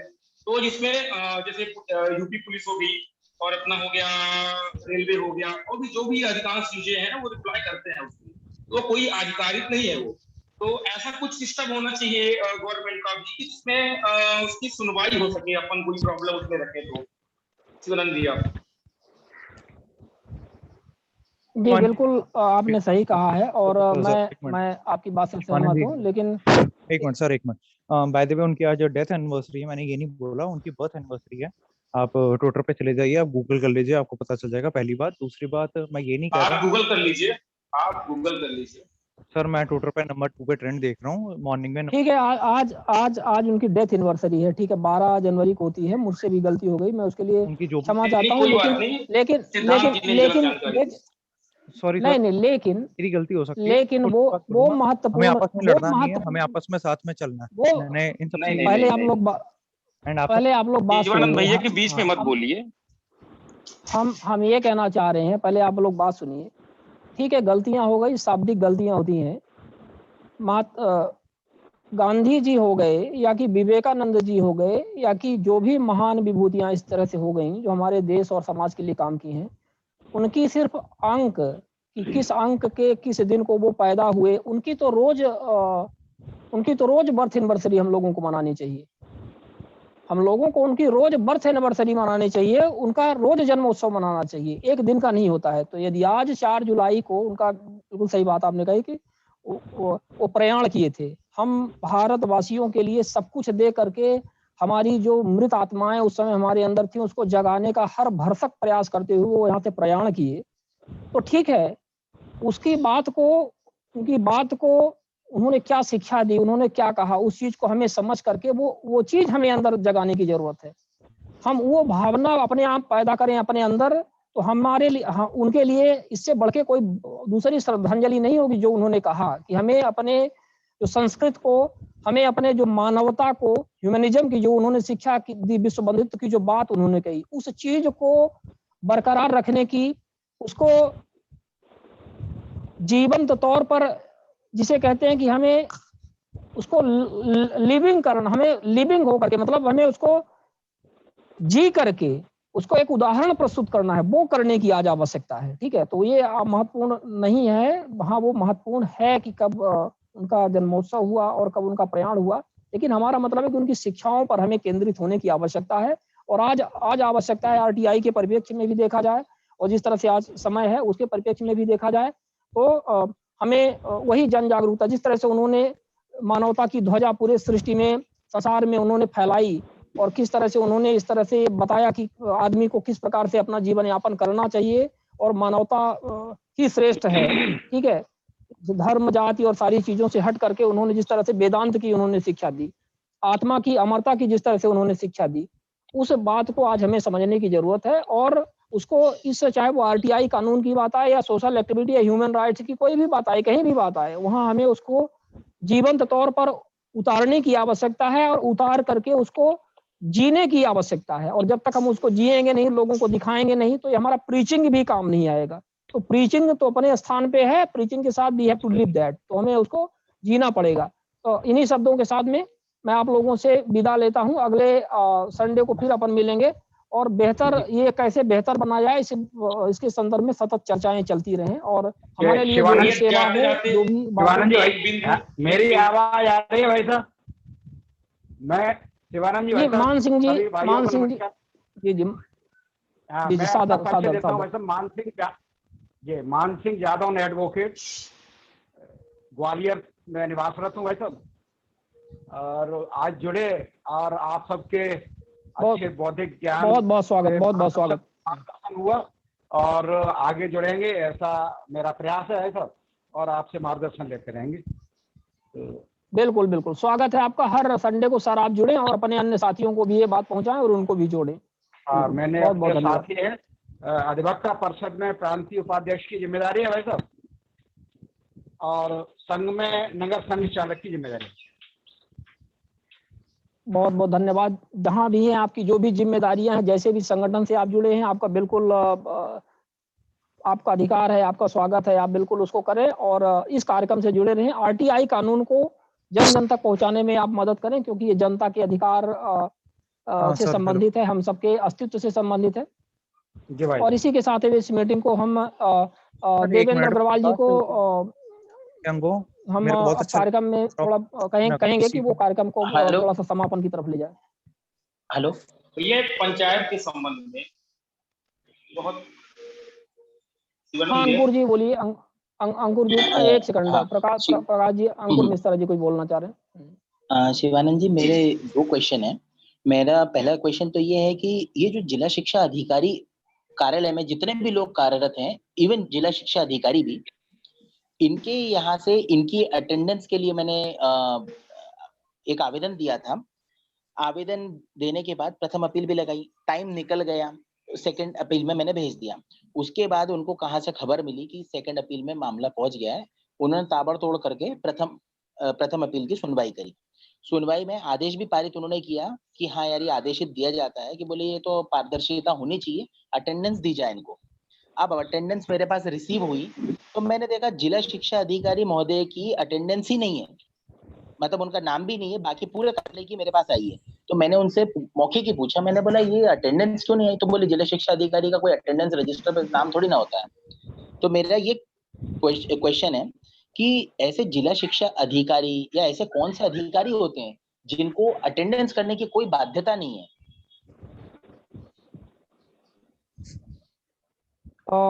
हमें तो लगता है कि अटेंडेंस तो सभी का होता है, चाहे वो चपरासी हो या IAS ऑफिसर हो, क्योंकि उनको तो ये बताना पड़ेगा कि कहीं ना कहीं वो तो लिखना पड़ेगा कि वो उस दिन उपस्थित हुए कार्यालय में।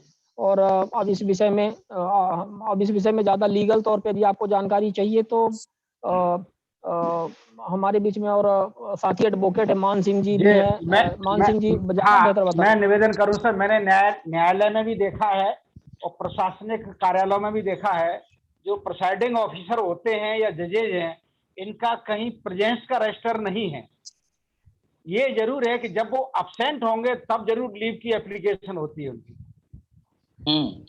तो एक्चुअली लीगली क्या पोजीशन है ये तो RTI से ही जानकारी मिल सकती है, लेकिन ये बात निश्चित है कि प्रिसाइडिंग ऑफिसर का रजिस्टर, अटेंडेंस रजिस्टर नहीं होता। जी भाई साहब। जी बिल्कुल। तो आपने अंकुर मिश्रा जी देखा कि हमारे वकील साथी श्री मान सिंह जी ने अपनी बात उन्होंने रखी है और उन्होंने बताया कि क्या स्थिति है। इसकी लीगल स्थिति देखनी पड़ेगी, तो आगे इसको और अपन चर्चा करेंगे और ज्यादा बेहतर ढंग से इस पर अपन आएंगे। जी सर। इसके बाद मेरा दूसरा, बस ये दूसरा लास्ट क्वेश्चन है मेरा। ये लास्ट क्वेश्चन में ये था मेरा कि सर जो मैंने प्रथम अपील लगाई थी उसमें मेरे को संबंधित पक्ष से मैंने जानकारी चाहिए थी, तो उन्होंने बोल दिया कि ये तो इन पर सूचना का अधिकार बाध्य नहीं होता है। तो वहां पे उन्होंने मुझसे तर्क पूछा, फिर मैंने उनको डॉक्यूमेंट्स भी दिए। तो उन्होंने फिर जब निर्णय पारित किया तो निर्णय पारित में उन्होंने क्लियर लिखा है कि श्रवण उपरांत दस्तावेज देखने के बाद यह आदेश दिया जाता है कि ये जो पर्टिकुलर संस्था है ये अनुदान प्राप्त है और ये सूचना के दायरे में आती है, इसलिए सूचना इनको दी जाए। अब क्या हुआ है, उनके पास जब लेटर भेजा गया वहां से जो मुझे जवाब आया कि अभी भी ये आ रहा है कि साहब हम सूचना के दायरे में नहीं आते, इसलिए हम जानकारी मतलब देना हमारे लिए बंधनकारी नहीं है। ये प्रथम अपील में निर्णय पारित होने के बावजूद ये इस तरीके से दे रहे हैं मेरे को रिप्लाई। तो हमें लगता है अंकुर जी, हमें लगता है कि आपको इस पे द्वितीय अपील पे जाना चाहिए। और जिस तरह से प्रथम अपीली अधिकारी चूंकि वरिष्ठ अधिकारी होता है किसी भी संस्था का, तो वो उस डॉक्यूमेंट्स को विधिवत स्टडी करने के बाद ही इस निष्कर्ष पर पहुंचा है कि संबंधित जो संस्था है वो RTI के दायरे में आती है, क्योंकि वो अनुदान प्राप्त है सरकार से। तो हमें लगता है कि वो आपका पॉजिटिव फैक्टर है और आप यदि अपील करेंगे तो द्वितीय अपील में आयोग आपके पक्ष में फैसला सुनाना चाहिए। जी जी जी बिल्कुल, आप इसके द्वितीय अपील पे आप जरूर जाइए।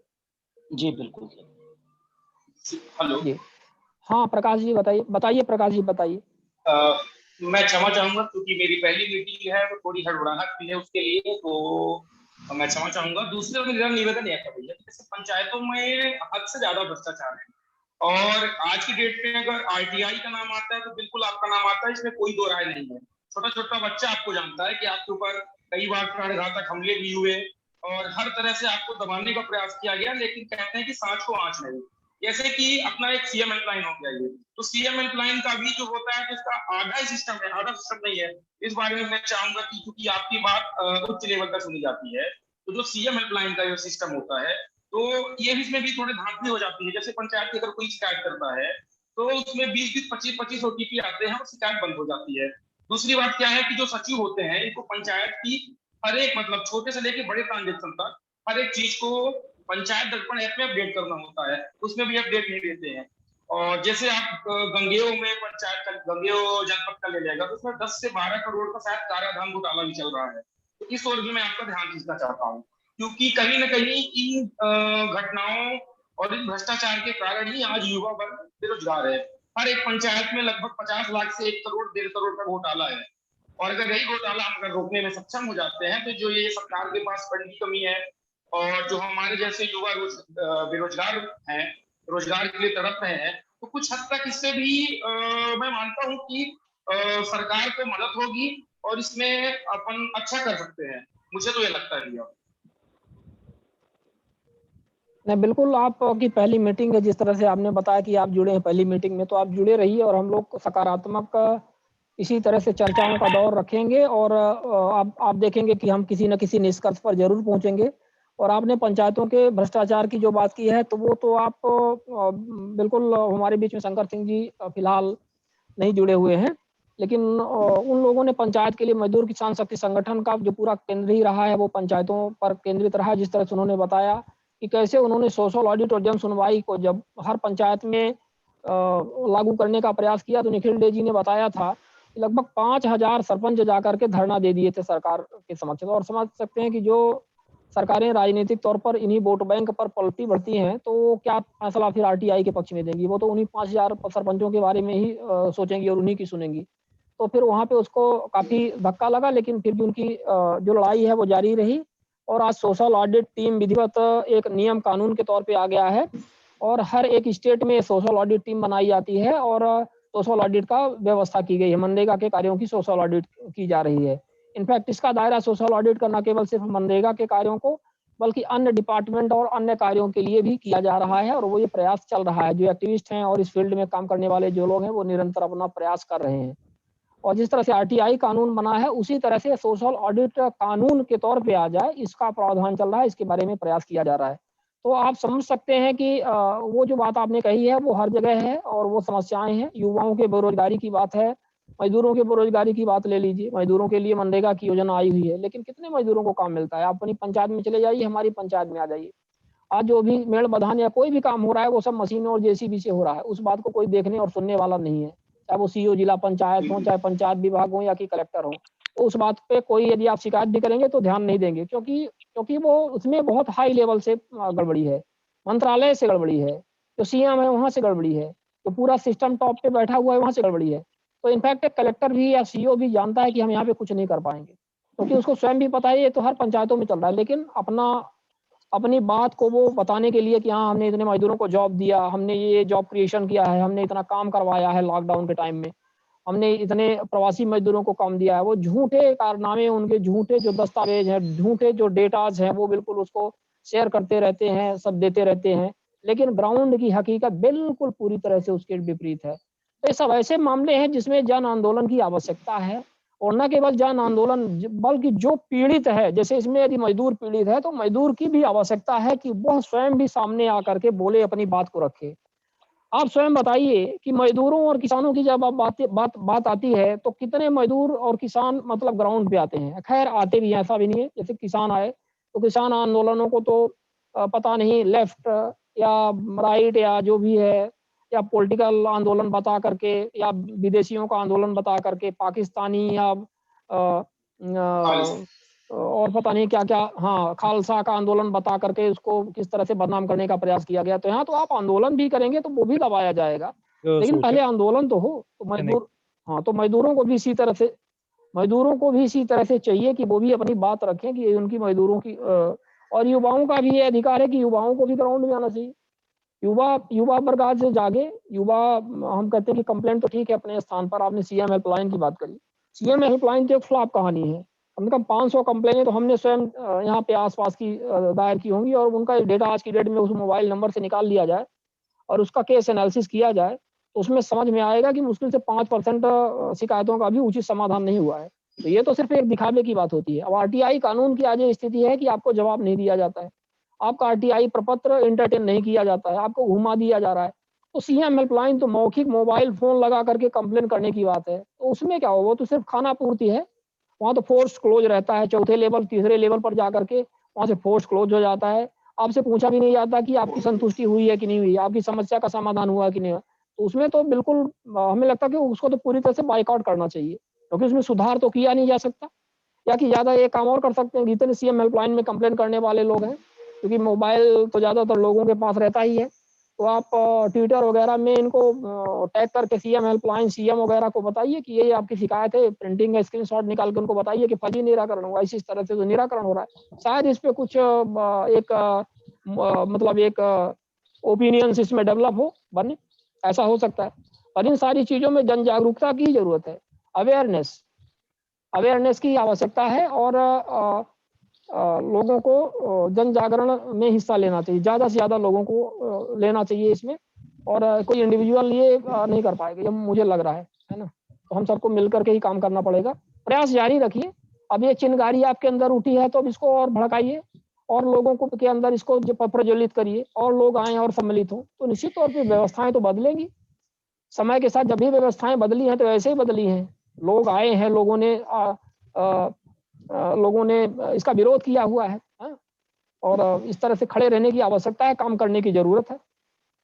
बनिए आप लोग सब वही विवेकानंद। हाँ बोलिए सिद्धांत जी, बोलिए, आज हम आपको खूब सुनेंगे, बताइए। टाइम के हिसाब से लोग आए हैं, आपने अभी जस्ट बोला, मेरे हिसाब से मैं यंग हूँ और आपसे बहुत कुछ सीखता हूँ, तो आप मेरे लिए आए, आपने चीजें चेंज की। बट सर मेरा एक छोटा सा क्वेश्चन है सर, यूथ को ऐसा नहीं होना चाहिए कि जो कॉलेज में जाए और ज्यादा से ज्यादा अवेयरनेस लाए इस टाइम पे, जैसे सोशल मीडिया के बारे में यूथ को, मैं कह रहा हूँ, हाँ यूथ को कॉलेज में जा, हाँ कॉलेज में जा करके, जी मेरा गला बहुत खराब हो रखा है, मेरी शायद आवाज डिस्टर्ब हो सकती है। मैं कह रहा हूँ यूथ को जो कॉलेज में जाके वो अपना एग्रेशन शो करे, लाइक सोशल मीडिया पे बहुत से लोग होते हैं, जब अपनी पर्सनल प्रॉब्लम होती है, मतलब मैं एक छोटा सा एग्जांपल दूंगा कि किसी का प्रोडक्ट डिलीवर नहीं होता, तो वो स्नैपडील के ट्विटर हैंडल पे जाता है, कमेंट करता है, एंड उसकी पेमेंट हो जाती है। जब तक कोई फंसता नहीं है तब तक कोई आरटीआई एक्ट और इन सब के बारे में सर पूछना भी नहीं चाहता। मैं आपके बारे में मैंने जितना भी पढ़ा, जितना भी समझा, मैं ज्यादा ओपनली बोलूंगा नहीं, but sir it is a very grand sacrifice जो आपने किया नेशन के लिए। बट सर बाकी लोग इसको कैसे जाने, जो मैं लास्ट वीक बोलना चाह रहा था सर, जब तक लोगों के साथ प्रॉब्लम नहीं होती तब तक हम तो देखिए, अब आप ही साथी हैं, हमारे हाथ पैर आप ही लोग हैं जो जुड़ते हैं। आप बताइए लोगों को कि भाई एक आदमी वहाँ पे मंदिर में बैठ के ये सब करता रहता है, देखो सब कुछ छोड़ छाड़ करके, तो आप भी थोड़ा बहुत कुछ करो देश के लिए, आप यही कह सकते हो। बाकी हमें आप क्या बताएं, हम ये तो नहीं कह सकते लोगों को कि भाई आप हम ये कर रहे हैं, हम वो कर रहे हैं। हम हमारे काम ही बोलेंगे, और हमारे काम यदि आपको लगते हैं कि थोड़े बहुत कुछ इंपॉर्टेंट है तो आप लोग उसका प्रचार प्रसार मत करिए, लेकिन उसका लोगों को बताइए, लोग उससे जुड़े। शिवानंद जी सॉरी, मैं एक छोटी सी बात बोलूंगा। आप हैं, जैसे मैं उस कैटेगरी में आपको नहीं देखना चाहता जहाँ विवेकानंद जी है, कि उनके जाने के बाद लोगों हम अपने आप को नहीं सर, वो आप अपने आप को जो भी समझते हैं, लेकिन लोगों की आपके लिए श्रद्धा है, तो मैं वहां नहीं देखना चाहता आपको कि जहाँ लोगों ने उनके जाने के बाद उनको एडमायर किया। आज जैसे मैं भी एडमायर कर रहा हूँ, क्या ठीक है, मैं तो पैदा भी नहीं हुआ था। आज आपने बहुत सेक्रीफाइस किया, मैंने आपका पूरा प्रोफाइल देखा, गूगल जितना मेरे से हो सकता था दोस्तों में मैंने किया। और sir seriously this is not done कि कोई मतलब रिकग्नाइज नहीं करता इतनी अच्छी पर्सनालिटी को। जहाँ पे करप्शन के केसेस आ जाए तो फट से बहुत बड़े बड़े नाम सामने आ जाते हैं, एंड लोग उनको फॉलो करने लग जाते हैं एकदम से। तो मैं इसी चीज को लेके लास्ट वीक भी बोलना चाहता हूँ। एंड प्रकाश सॉरी, तुम यंग हो, एनर्जेटिक हो, बहुत अच्छी बात है, but I also request you to devote into all this stuff. Sir मेरे को इतना ही बोलूं जी, ठीक है जी आदरणीय भाई साहब। लगभग अरे भाई मेरे जयपाल जी जी भाई साहब, मैं ये कह रहा था, जैसे अपना सभी ग्रुप के लोग हैं, वरिष्ठ लोग हैं, जिन लोगों के माध्यम से अपने जिला केंद्र पे एवं ब्लॉक स्तर पे भी एक होर्डिंग पोस्टर लगा के आम पब्लिक को अपन जागरूक कर सकते हैं। अगर आपको किसी संबंधित कार्यालय से कोई शिकायत है, फला व्यक्ति जो है उस कार्यालय पर आप जो टोल फ्री नंबर पे जानकारी लीजिए, एवं आप अपनी समस्या 10 रुपए के आवेदन शुल्क पर अपनी समस्या हल कर दिए। जनता के लिए ऐसा मतलब विज्ञापन उस टाइप से भी हम कर सकते हैं, और जिससे जनमानस पे भी थोड़ा सा असर आएगा और ग्राम स्तर तक ऐसा चला जाए। प्रत्येक ग्राम में 10 लोग हो, तो जिससे कि आने वाले दिनों में आरटीआई की समस्या भी जो है वो हल हो और आम व्यक्ति तक ये जागरूकता फैले। ऐसा मेरा व्यक्तिगत विचार था। अगर इसको ठीक लगे तो आप लोग आदेशित करिए। बिल्कुल, हम आपके विचार से सहमत हैं जयपाल सिंह जी, और ये बहुत अच्छा तरीका है। पैम्फलेट आप बनवाइए A4 साइज के, या छोटे और भी छोटे जैसे चुनाव प्रचार के पैम्फलेट आते हैं, छोटे-छोटे ऐसे पैम्फलेट आप बनवाइए। उसमें ये चीज़ आप लिखिए कि आरटीआई कानून में मुख्य-मुख्य चीज़ें लिखिए कि आप इससे क्या-क्या हासिल कर सकते हैं, इसका क्या प्रोसेस है। आप ₹2 का फॉर्म लीजिए और ₹10 का एक स्टाम्प लीजिए या टिकट लीजिए, इसमें लगाइए इस तरह से। फिर इसकी जानकारी न मिले तो प्रथम अपील, और मतलब ज़्यादा उनको कॉम्प्लिकेट मत करिए। पहले तो सिर्फ उनको ये बोलिए कि आप आवेदन लगाइए और इससे आपको जानकारी मिल जाएगी। पहले तो वो आवेदन लगाना सीखें। तो सिंपल वे में, यदि आप ज़्यादा प्रथम अपील, द्वितीय अपील ये सब बात लिख देंगे पहले ही पोस्टर में, तो उनका दिमाग काम करना बंद कर देगा। वो सोचेंगे यार इतनी झंझट का काम है, ये कौन करेगा, इसका हटाओ, कुछ नहीं। उनको तो बस ये आप एक दीजिए कि मतलब उनको एक लालसा उसमें उत्पन्न हो कि हाँ, एक हम आरटीआई लगाएँगे ₹10 का, तो हमें जानकारी मिल जाएगी। फिर ना मिले तो वो एक अलग बात है कि आप उसमें अपना कॉन्टैक्ट नंबर लिखिए, जो भी अपने डिस्ट्रिक्ट वाइज़ हमारे साथी हैं, जैसे आप हो गए और दूसरे डिस्ट्रिक्ट में, स्टेट्स में। फिर अपना वहाँ पे पता नाम दीजिए कि यदि आपको कोई दिक्कत होती है तो आप हमसे संपर्क करिए। तो फिर उनको दिक्कत होगी, क्योंकि आपको पता है कि जानकारी तो मिलेगी नहीं। तो फिर आप उनको बताइए कि देखिए आपने जानकारी नहीं मिली ना, आप यहाँ पे अपील करिए, फिर आपको ये करना पड़ेगा, फिर वो जुड़ेंगे। तो पहले दिन से लोगों को ज़्यादा कॉम्प्लिकेशन नहीं बताना है, बस छोटी-छोटी चीज़ें उनको बताना है कि आप कैसे इसको हासिल कर सकते हैं, और ये बहुत ही अच्छा तरीका है। मैं बहुत इसका प्रशंसा करता हूँ आपका, और ये ज़्यादा खर्चीला भी नहीं है। वो चुनाव प्रचार के दरमियान लोग बाग इसको कुछ 1 आध हज़ार रुपए खर्च करके 4000 5000 प्रति इस तरह से छपवा लेते हैं। तो इस तरह से जो भी मतलब लड़के इस तरह कुछ काम धाम अपना कर रहे हैं, या कोई भी रिसोर्सेस है फाइनेंशियल, या कुछ मिलजुल करके इस तरह से कर सकते हैं, और ये बहुत अच्छा तरीका होगा। बिल्कुल जी सर, लगाना ठीक होगा?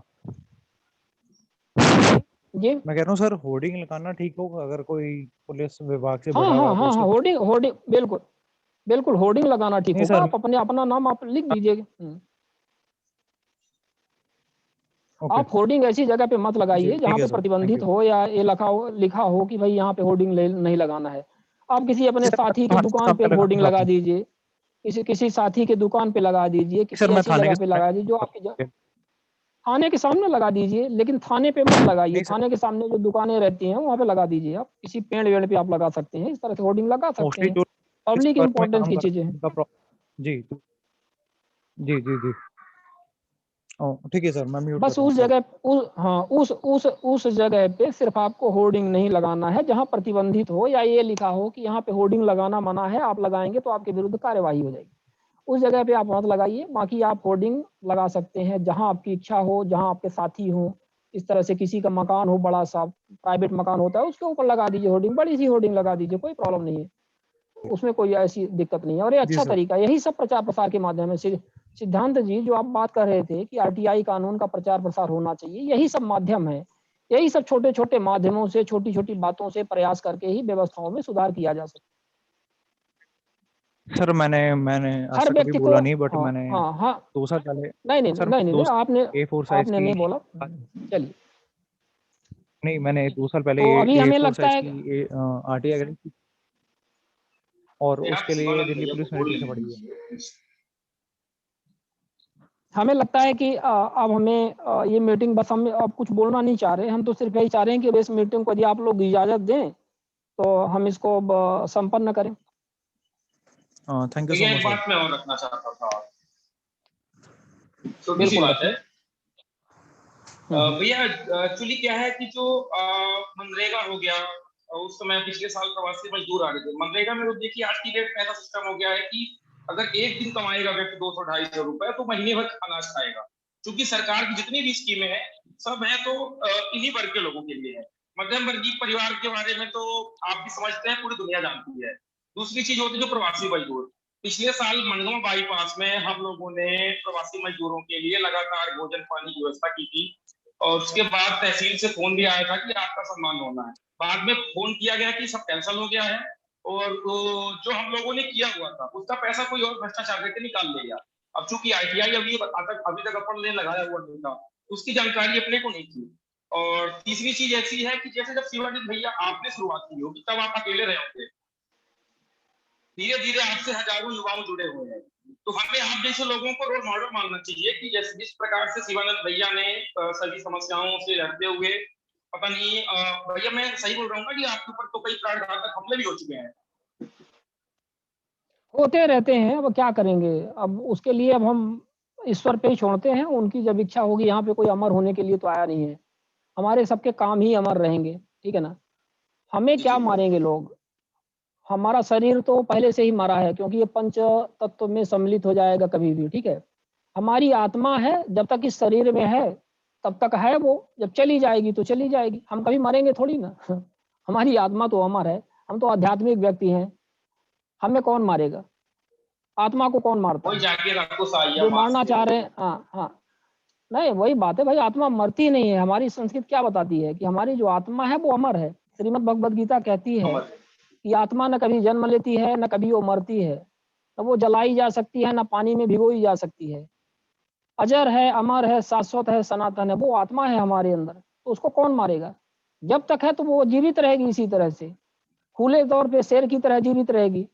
मतलब जीवित तो हमेशा ही है, मतलब जब तक दिख रही है, और फिर इसके बाद जिस दिन विलुप्त हो जाएगी इस शरीर से, तो जा करके कोई दूसरा शरीर ग्रहण करेगी, नहीं तो ईश्वर में मिल जाएगी, यदि बहुत अच्छे कर्म रहेंगे ईश्वर की नजर में। तो हमें कोई नहीं मार सकता, हम एक आत्मा है।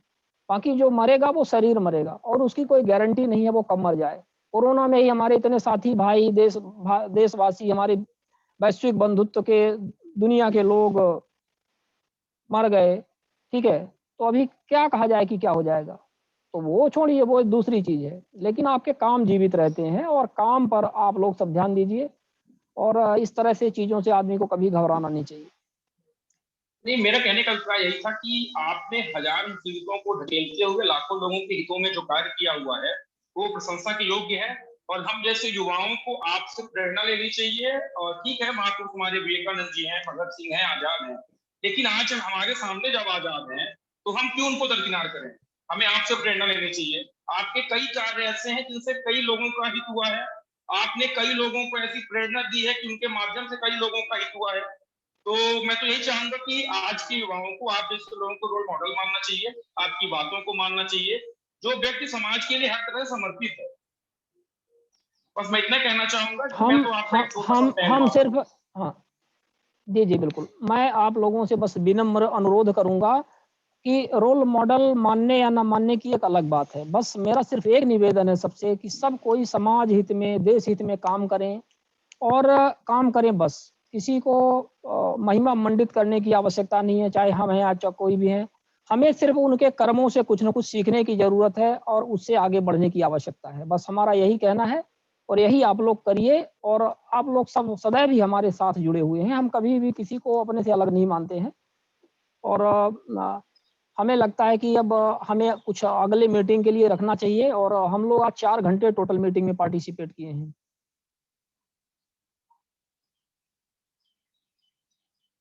लगभग ये मान के चलिए कि 3 बज गए हैं, ठीक है ना प्रकाश जी, सिद्धांत जी, प्रकाश जी, हमारे सभी साथी, और जितेंद्र तिवारी जी, सुरेश मौर्य जी, और अंसारी जी जो भी जुड़े हुए हैं, देवेंद्र अग्रवाल जी, वीरेंद्र ठक्कर जी। हाँ तिवारी जी, आप भी बताएं कुछ। जितेंद्र जी,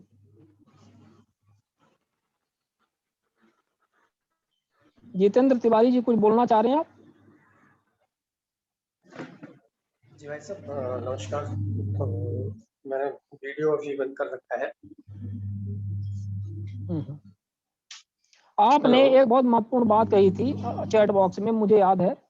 आपने कहा था कि धारा 4092 का जो आदेश है उसका इम्प्लीमेंटेशन नहीं हुआ है। वो भी इसी तरह से पूरे मध्य प्रदेश में एक बंधनकारी आदेश था जो सूचना आयोग द्वारा बहुत बड़ा, तो उसके विषय में आपने शायद कोई कंप्लेंट भी बनाई हुई है। आप क्या उसके बारे में कुछ अवगत कराएंगे? आपकी बात अधूरी रह गई थी। जी जी जी मेरा सिर्फ इतना कहना है कि जो आयोग का आदेश हुआ था, आदेश के उपरांत धारा 4 के अंतर्गत जो ये जानकारियां सार्वजनिक करनी थी 4092 की, तो ये तो आधी अधूरी तो की गई हैं। लेकिन मेरा महत्वपूर्ण क्वेश्चन आप ही से था और आप सबसे था कि आयोग का आदेश होता है और जो पीआईयू के लिए होता है वो उससे परे है, क्योंकि प्रशासनिक स्तर पे है, पूरे प्रदेश के लिए है। तो इसमें किसकी जवाबदेही तय होगी अगर आयोग के आदेश का उल्लंघन होता है?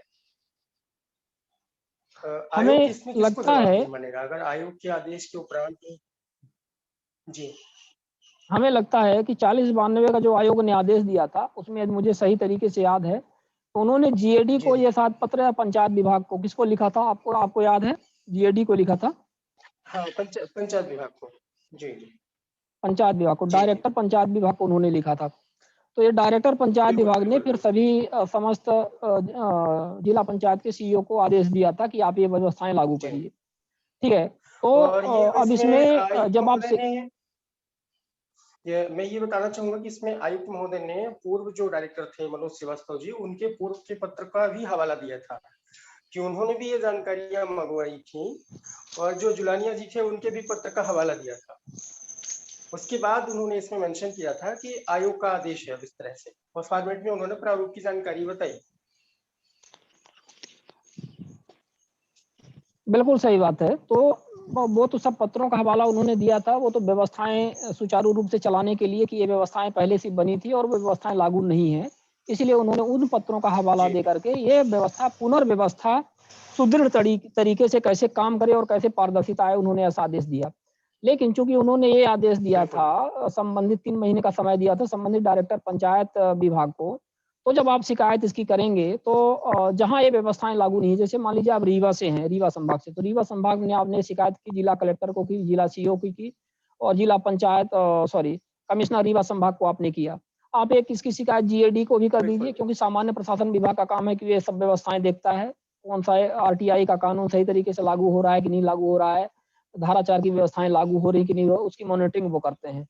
फिर आप पंचायत डायरेक्टर को भी आप एक पत्र लिखेंगे, आप चीफ सेक्रेटरी को भी आप एक पत्र पर पृष्ठांकित कर दीजिए। पहले उनको आप एक पत्र लिखिए, उनको 15 दिन का आप समय दीजिए कि माननीय आयोग के माध्यम से इस दिनांक को ये आदेश दिया गया था कि ये धारा 4 की व्यवस्थाएं आपको लागू करनी है, लेकिन जिस प्रारूप में उन्होंने ये व्यवस्थाएं लागू करने के लिए आपको कहा था, वो व्यवस्थाएं आज तक ये लागू नहीं हो पाई हैं, और उसका प्रूफ और उदाहरण के तौर पर हम ये संबंधित प्रिंटिंग आपको हम भेज रहे हैं जहाँ पे हमें गलतियां मिली हुई है। तो अतः ये व्यवस्थाएं आप जल्द से जल्द लागू करिए। इसमें सबसे बड़ा उदाहरण भाई साहब है हमारी ग्राम पंचायत का है, जिसमें सरपंच को पद से पृथक कर दिया गया और फिर नए निर्वाचित सरपंच को पदासीन किया गया और सचिव के विरुद्ध कार्रवाई की गई। और उसके उपरांत उन्होंने जो कोर्ट से स्टे लिया, जो स्थगन लिया, वो सचिव ने लिया और वसूली की जो प्रक्रिया है वो विचाराधीन थी। लेकिन सरपंच को पद से पृथक किस आधार पर किया गया, जो वर्तमान में भी पद से पृथक ही है। सरपंच को तो दोबारा इलेक्टेड नहीं किया जा सकता अगर वो कोर्ट से जीत के भी आता है। तो अगर ये आधार है पद से पृथक किया गया है और नए सरपंच को पदासीन किया गया है उसके स्थान पर, तो फिर वसूली की गई कि नहीं की गई, कितने की गई, ये कोई जानकारी ही नहीं है पोर्टल पर। आधार क्या बनाया वो गया जानकारी होनी चाहिए पोर्टल पर करने का। बिल्कुल बिल्कुल 4092 की कार्यवाही होती है, सीधा सीधा आयोग के आदेश का उल्लंघन है। उसमें स्पष्ट रूप से उल्लेख किया जाना चाहिए कि धारा 40 के अंतर्गत आपको पद से पृथक किया गया है और धारा 92 के तहत आपको वसूली निर्धारित की गई है, इस तरह से, ठीक है।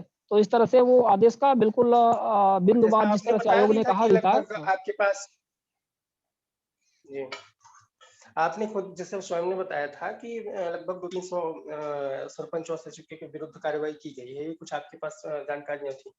उसके बाद भी अभी तक कुछ ऐसा उसमें लगभग 52 समथिंग है उसमें इनके खिलाफ कार्रवाई की गई है, और जो निराकृत हैं और जो निराकृत नहीं है वो तो आपने उसमें सब देखा ही होगा कि कितना क्या उसमें दिया गया। हमने देखा है उसमें 2-3 केसेस बनते हैं। एक तो वो केसेस हैं जो निराकृत हैं, जिनके ऊपर धारा 89 और 4092 की कार्यवाही हो करके पद से पृथक करने और वसूली की कार्यवाही अधिरोपित की जा चुकी है, वो तो एक हो गए। दूसरे जो प्रक्रियाधीन है, जो विचाराधीन चल रहे हैं, तो विचाराधीन में वो 89 की कार्यवाही तो नहीं कर सकते, लेकिन उनको ये बताना चाहिए कि इनकी जांच रिपोर्ट ये आई है और 4092 के तहत इनको ये नोटिस जारी की गई है, तो उनको वो नोटिस, जो कारण बताओ नोटिस सीईओ जिला पंचायत के द्वारा जारी की जाती है, ऐसे पंचायत पदाधिकारियों को वो नोटिस वहां पर उनको पोर्टल पे रखना चाहिए और वो उनको लिख देना चाहिए कि ये प्रक्रियाधीन है, विचाराधीन है। तो आम जनता को ये भी पता चलेगा कि भाई कौन-कौन सी कार्यवाही अभी तक नहीं हो पाई है, क्योंकि कार्यवाही जिस दिन से आप उनकी जाँच करवा देते हैं, जाँच करवाने के कार्यवाही पूर्ण होने के बीच में अधिकतम 6 महीने का समय होता है और यहाँ तो समझ में आ रहा है कि 1 वर्ष से मामले लंबित हैं, जहाँ पर आपने नोटिस सिर्फ कारण बताओ दे दी और धारा 89 की कार्यवाही आपने अग्रेसित नहीं की है। तो इन सभी बिंदुओं को आप उसमें उल्लेखित करते हुए विथ प्रूफ के साथ में आप उनको पहले शिकायत करिए, इनके जो विभाग प्रमुख हैं, जो इसके लिए जिम्मेदार हैं, जिनको ये व्यवस्थाएँ लागू करनी थी। और फिर यदि ये 15 दिन में व्यवस्थाएँ लागू नहीं करते हैं, तो आप सीधे सूचना आयोग में इसकी धारा 18 के तहत शिकायत करिए। कि साहब ऐसा है कि आपने आदेश दिया था, आपके आदेश का इन्होंने पालन नहीं किया है और आपने 3 महीने में व्यवस्थाएँ सुदृढ़ करने के लिए बोला था और इन्होंने आज 9 माह या 1 साल बाद भी ये व्यवस्थाएँ सुनिश्चित नहीं कर पाए हैं। तो बहुत ही आवश्यक है, आप इसको जल्द से जल्द करिए। आज मैं आपको याद दिलाना चाहता था कि आयुक्त महोदय के समक्ष ये चर्चा भी रखी जाए कि जिन अधिकारियों और जैसे जो कार्य मंजूर होते हैं, निर्माण कार्य होते हैं, जो इनको अप्रूव करते हैं, जो सब इंजीनियर और इंजीनियर इनके आते हैं, तो इनके विरुद्ध क्या कार्रवाई की गई, इसकी भी जानकारी सार्वजनिक होनी चाहिए। इनके विरुद्ध क्या वसूली हुई, क्या कार्रवाई की गई, कितनी FIR हुई, क्योंकि सबसे बड़ी रिस्पॉन्सिबिलिटी इन्हीं की होती है, कार्य को अप्रूव करते हैं ये। अप्रूवल तो हाँ, इन्हीं के माध्यम इंजीनियर्स से की मिलता बहुत है। यही सब इंजीनियर जो जिसे आप जूनियर इंजीनियर बोलते हैं, सब इंजीनियर और यही जो सहायक यंत्री होता है, असिस्टेंट इंजीनियर, इनका रोल बहुत महत्वपूर्ण होता है क्योंकि इनके सत्यापन और मूल्यांकन के बिना कोई भी कार्य का पैसा जारी नहीं होता है और सारी गड़बड़ी यहीं से प्रारंभ होती है। और आपने बिल्कुल सबसे सही बड़े पॉइंट दोषी पकड़ा भी हुआ यही है है। कि इनके विरुद्ध क्या हाँ, इनके विरुद्ध आपने क्या कार्यवाही की, इसका कोई जिक्र नहीं है। तो ये बात भी आप उसमें ज़रूर उल्लेखित करिए। उसी में उल्लेखित करिए कि इनके विरुद्ध भी कार्यवाही भी 40-92 के अंतर्गत ही आती है। मतलब 40 के अंतर्गत तो नहीं आती है, इनको सीधे बर्खास्त या निलंबन की कार्यवाही आती है, लेकिन 92 के तहत आती है, वसूली की कार्यवाही आती है। क्योंकि वसूली लोक प्राधिकारी से या सरकारी कर्मचारी से, शासकीय सेवक से की जाती है। मतलब वसूली शासकीय सेवक प्लस सरपंच, जनप्रतिनिधि से भी की जा सकती है, लेकिन पद से पृथक करने का काम सिर्फ धारा 40 के तहत मात्र जनप्रतिनिधि के विरुद्ध ही किया जा सकता है। पद से पृथक करने का, जैसे सरपंच हो गया, सदस्य हो गया या जिला अध्यक्ष मतलब हो गया, इस तरह से जनपद अध्यक्ष, जिला पंचायत अध्यक्ष, ऐसे। ये तो अभी हम लोग बिल्कुल बिल्कुल। अब मैं हमें लगता है कि हमें समय हो गया है। हमें लगता है कि जितने तो हम लोग 4 घंटे आज डिस्कस किए हैं और हम किसी को डिसपॉइंट नहीं करना चाहते, क्योंकि बहुत सारे लोगों के बहुत सारे प्रश्न रहते हैं, चर्चा करना चाहते हैं। अच्छी बात है, चर्चा होनी चाहिए और चर्चा से ही बातें आगे बढ़ती हैं और सकारात्मक ये चर्चाएं हो रही हैं, हमें बहुत खुशी की बात है। और आप सब लोग इसी तरह से जुड़े रहें और अन्य लोगों को, साथियों को भी जोड़ें। एक चीज इसमें जो अभी शैलेश गांधी सर की बात चल रही थी और जो न्यायालय की बात चल रही थी, तो इसमें मेरा एक सुझाव है कि इसमें एक जनहित याचिका के लिए पहल हम लोग भी कर सकते हैं। तो अगर संभव हो तो इसके लिए भी प्रयास करना चाहिए। प्रयास करेंगे। आप ये बात अगली मीटिंग में जब शैलेश सर रहें तो वहां पर ये बात आप रेज करिए और उनसे हम लोग मार्गदर्शन लेते हैं कि इस विषय में क्या किया जा सकता है। इस पे अपन करेंगे काम। भाई जनहित याचिकाएं सब विपक्षी पार्टी ही क्यों लगाएं?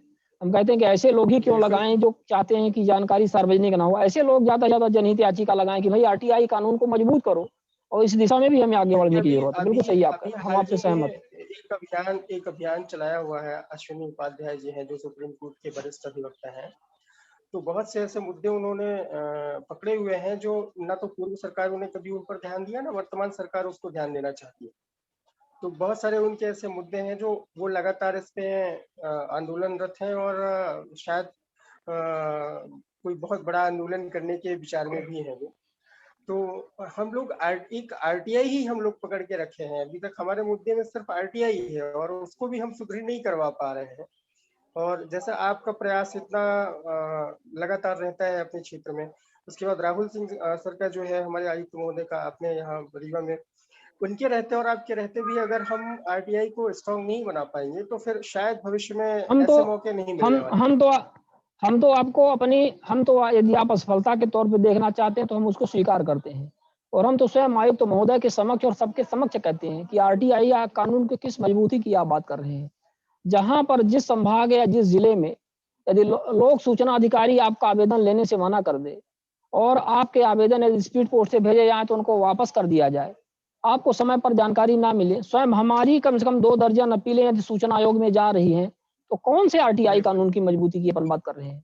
अभी भी हाँ, बहुत हम इससे भाई बहुत दूर हैं, बहुत दूर हैं। अभी लड़ाइयाँ तो पता नहीं कहाँ तक चलेंगी और इसमें सबको आगे आने की आवश्यकता है। बस उनको ये डर रहता है कि कुछ चीज़ों में समय खिंच गया हाँ, भैया डिस्कशन में, और मैं तो जब भी मेरा ये रहता है मत कि जब भी मैं चाहूंगा तो आपसे मार्गदर्शन मुझे मिल जाएगा, इससे मैं सुनता रहता हूँ।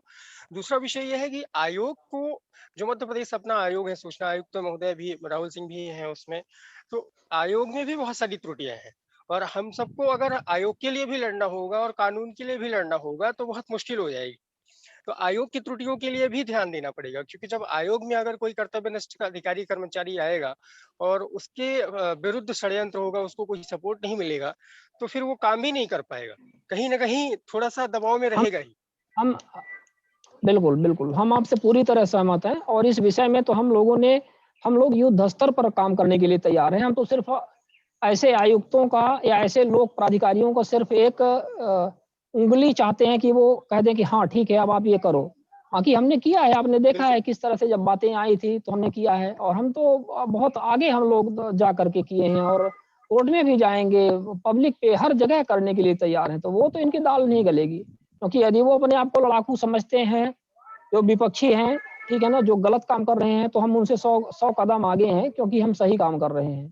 ठीक है, उनको तो इस बात का डर है कि उन्होंने जो भ्रष्टाचार से पैसे कमा करके रखे हुए हैं, उसको बचाना है और हमें ये है कि हमने कुछ ऐसा नहीं किया हुआ है, हमें किसी भी चीज़ की चिंता नहीं है और यदि उन्होंने गलती की हुई है, तो हम उनकी सारी कमियाँ आम पब्लिक के सामने बिल्कुल ब्लैक एंड व्हाइट में ला करके रख देंगे और हम ये कर रहे हैं और करते रहेंगे और सही आदमी हाँ।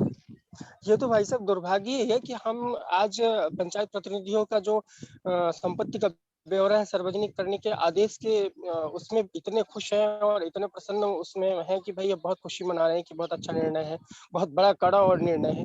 हालांकि ऐसा अमूमन होना नहीं चाहिए, क्योंकि जो पंचायत प्रतिनिधि का फॉर्मेट है और जो निर्वाचन आयोग का है, उसको स्वतः ही कर लेना चाहिए था। हमें इसमें प्रयास करने और आयोग को ध्यान देने की जरूरत ही नहीं थी। आज की डेट में वो तो एक आइडियल स्थिति की आप बात कर रहे हैं, देखिए जितेंद्र जी, लेकिन मेरा जो कहने का मतलब था, सबसे महत्वपूर्ण बात है जो आईएएस रैंक के अधिकारी हैं, आईपीएस हैं और जो वरिष्ठ प्रशासनिक स्तर के अधिकारी हैं, अगर उनका वार्षिक प्रतिवेदन देखा जाए और उनके संपत्ति के ब्यौरे की रिपोर्ट देखी जाए, तो लगभग 99% मध्य प्रदेश में अभी नहीं है।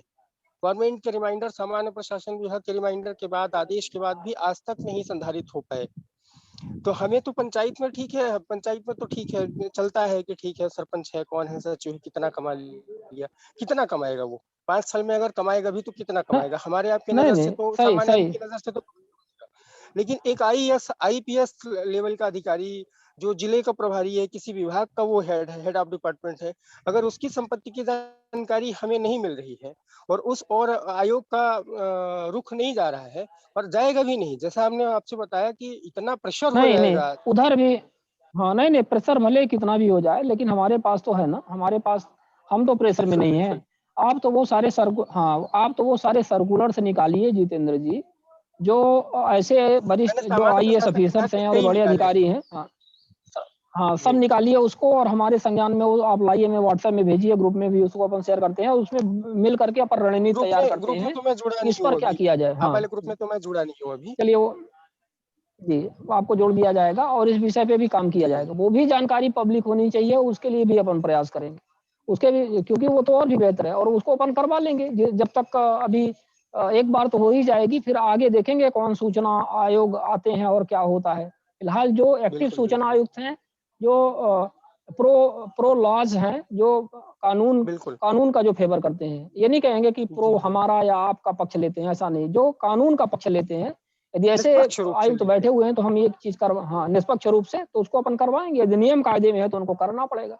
एक बार तो उनकी जो भी जायदाद जो भी है, संपत्ति का ब्यौरा, तो एक बार उनको सार्वजनिक करना ही पड़ेगा। चलिए, इसके लिए भी अपन मिलकर काम करते हैं। बिल्कुल बिल्कुल, तो ठीक है तिवारी जी, अपन इसको बंद करते हैं और अगले अपन संडे को फिर मिलते हैं किसी नए टॉपिक के साथ में। बहुत बहुत धन्यवाद आप सभी लोगों का, आपने अच्छा समय दिया, अच्छा डिस्कशन हुआ, बहुत बहुत धन्यवाद, प्रणाम आप सभी को। साथ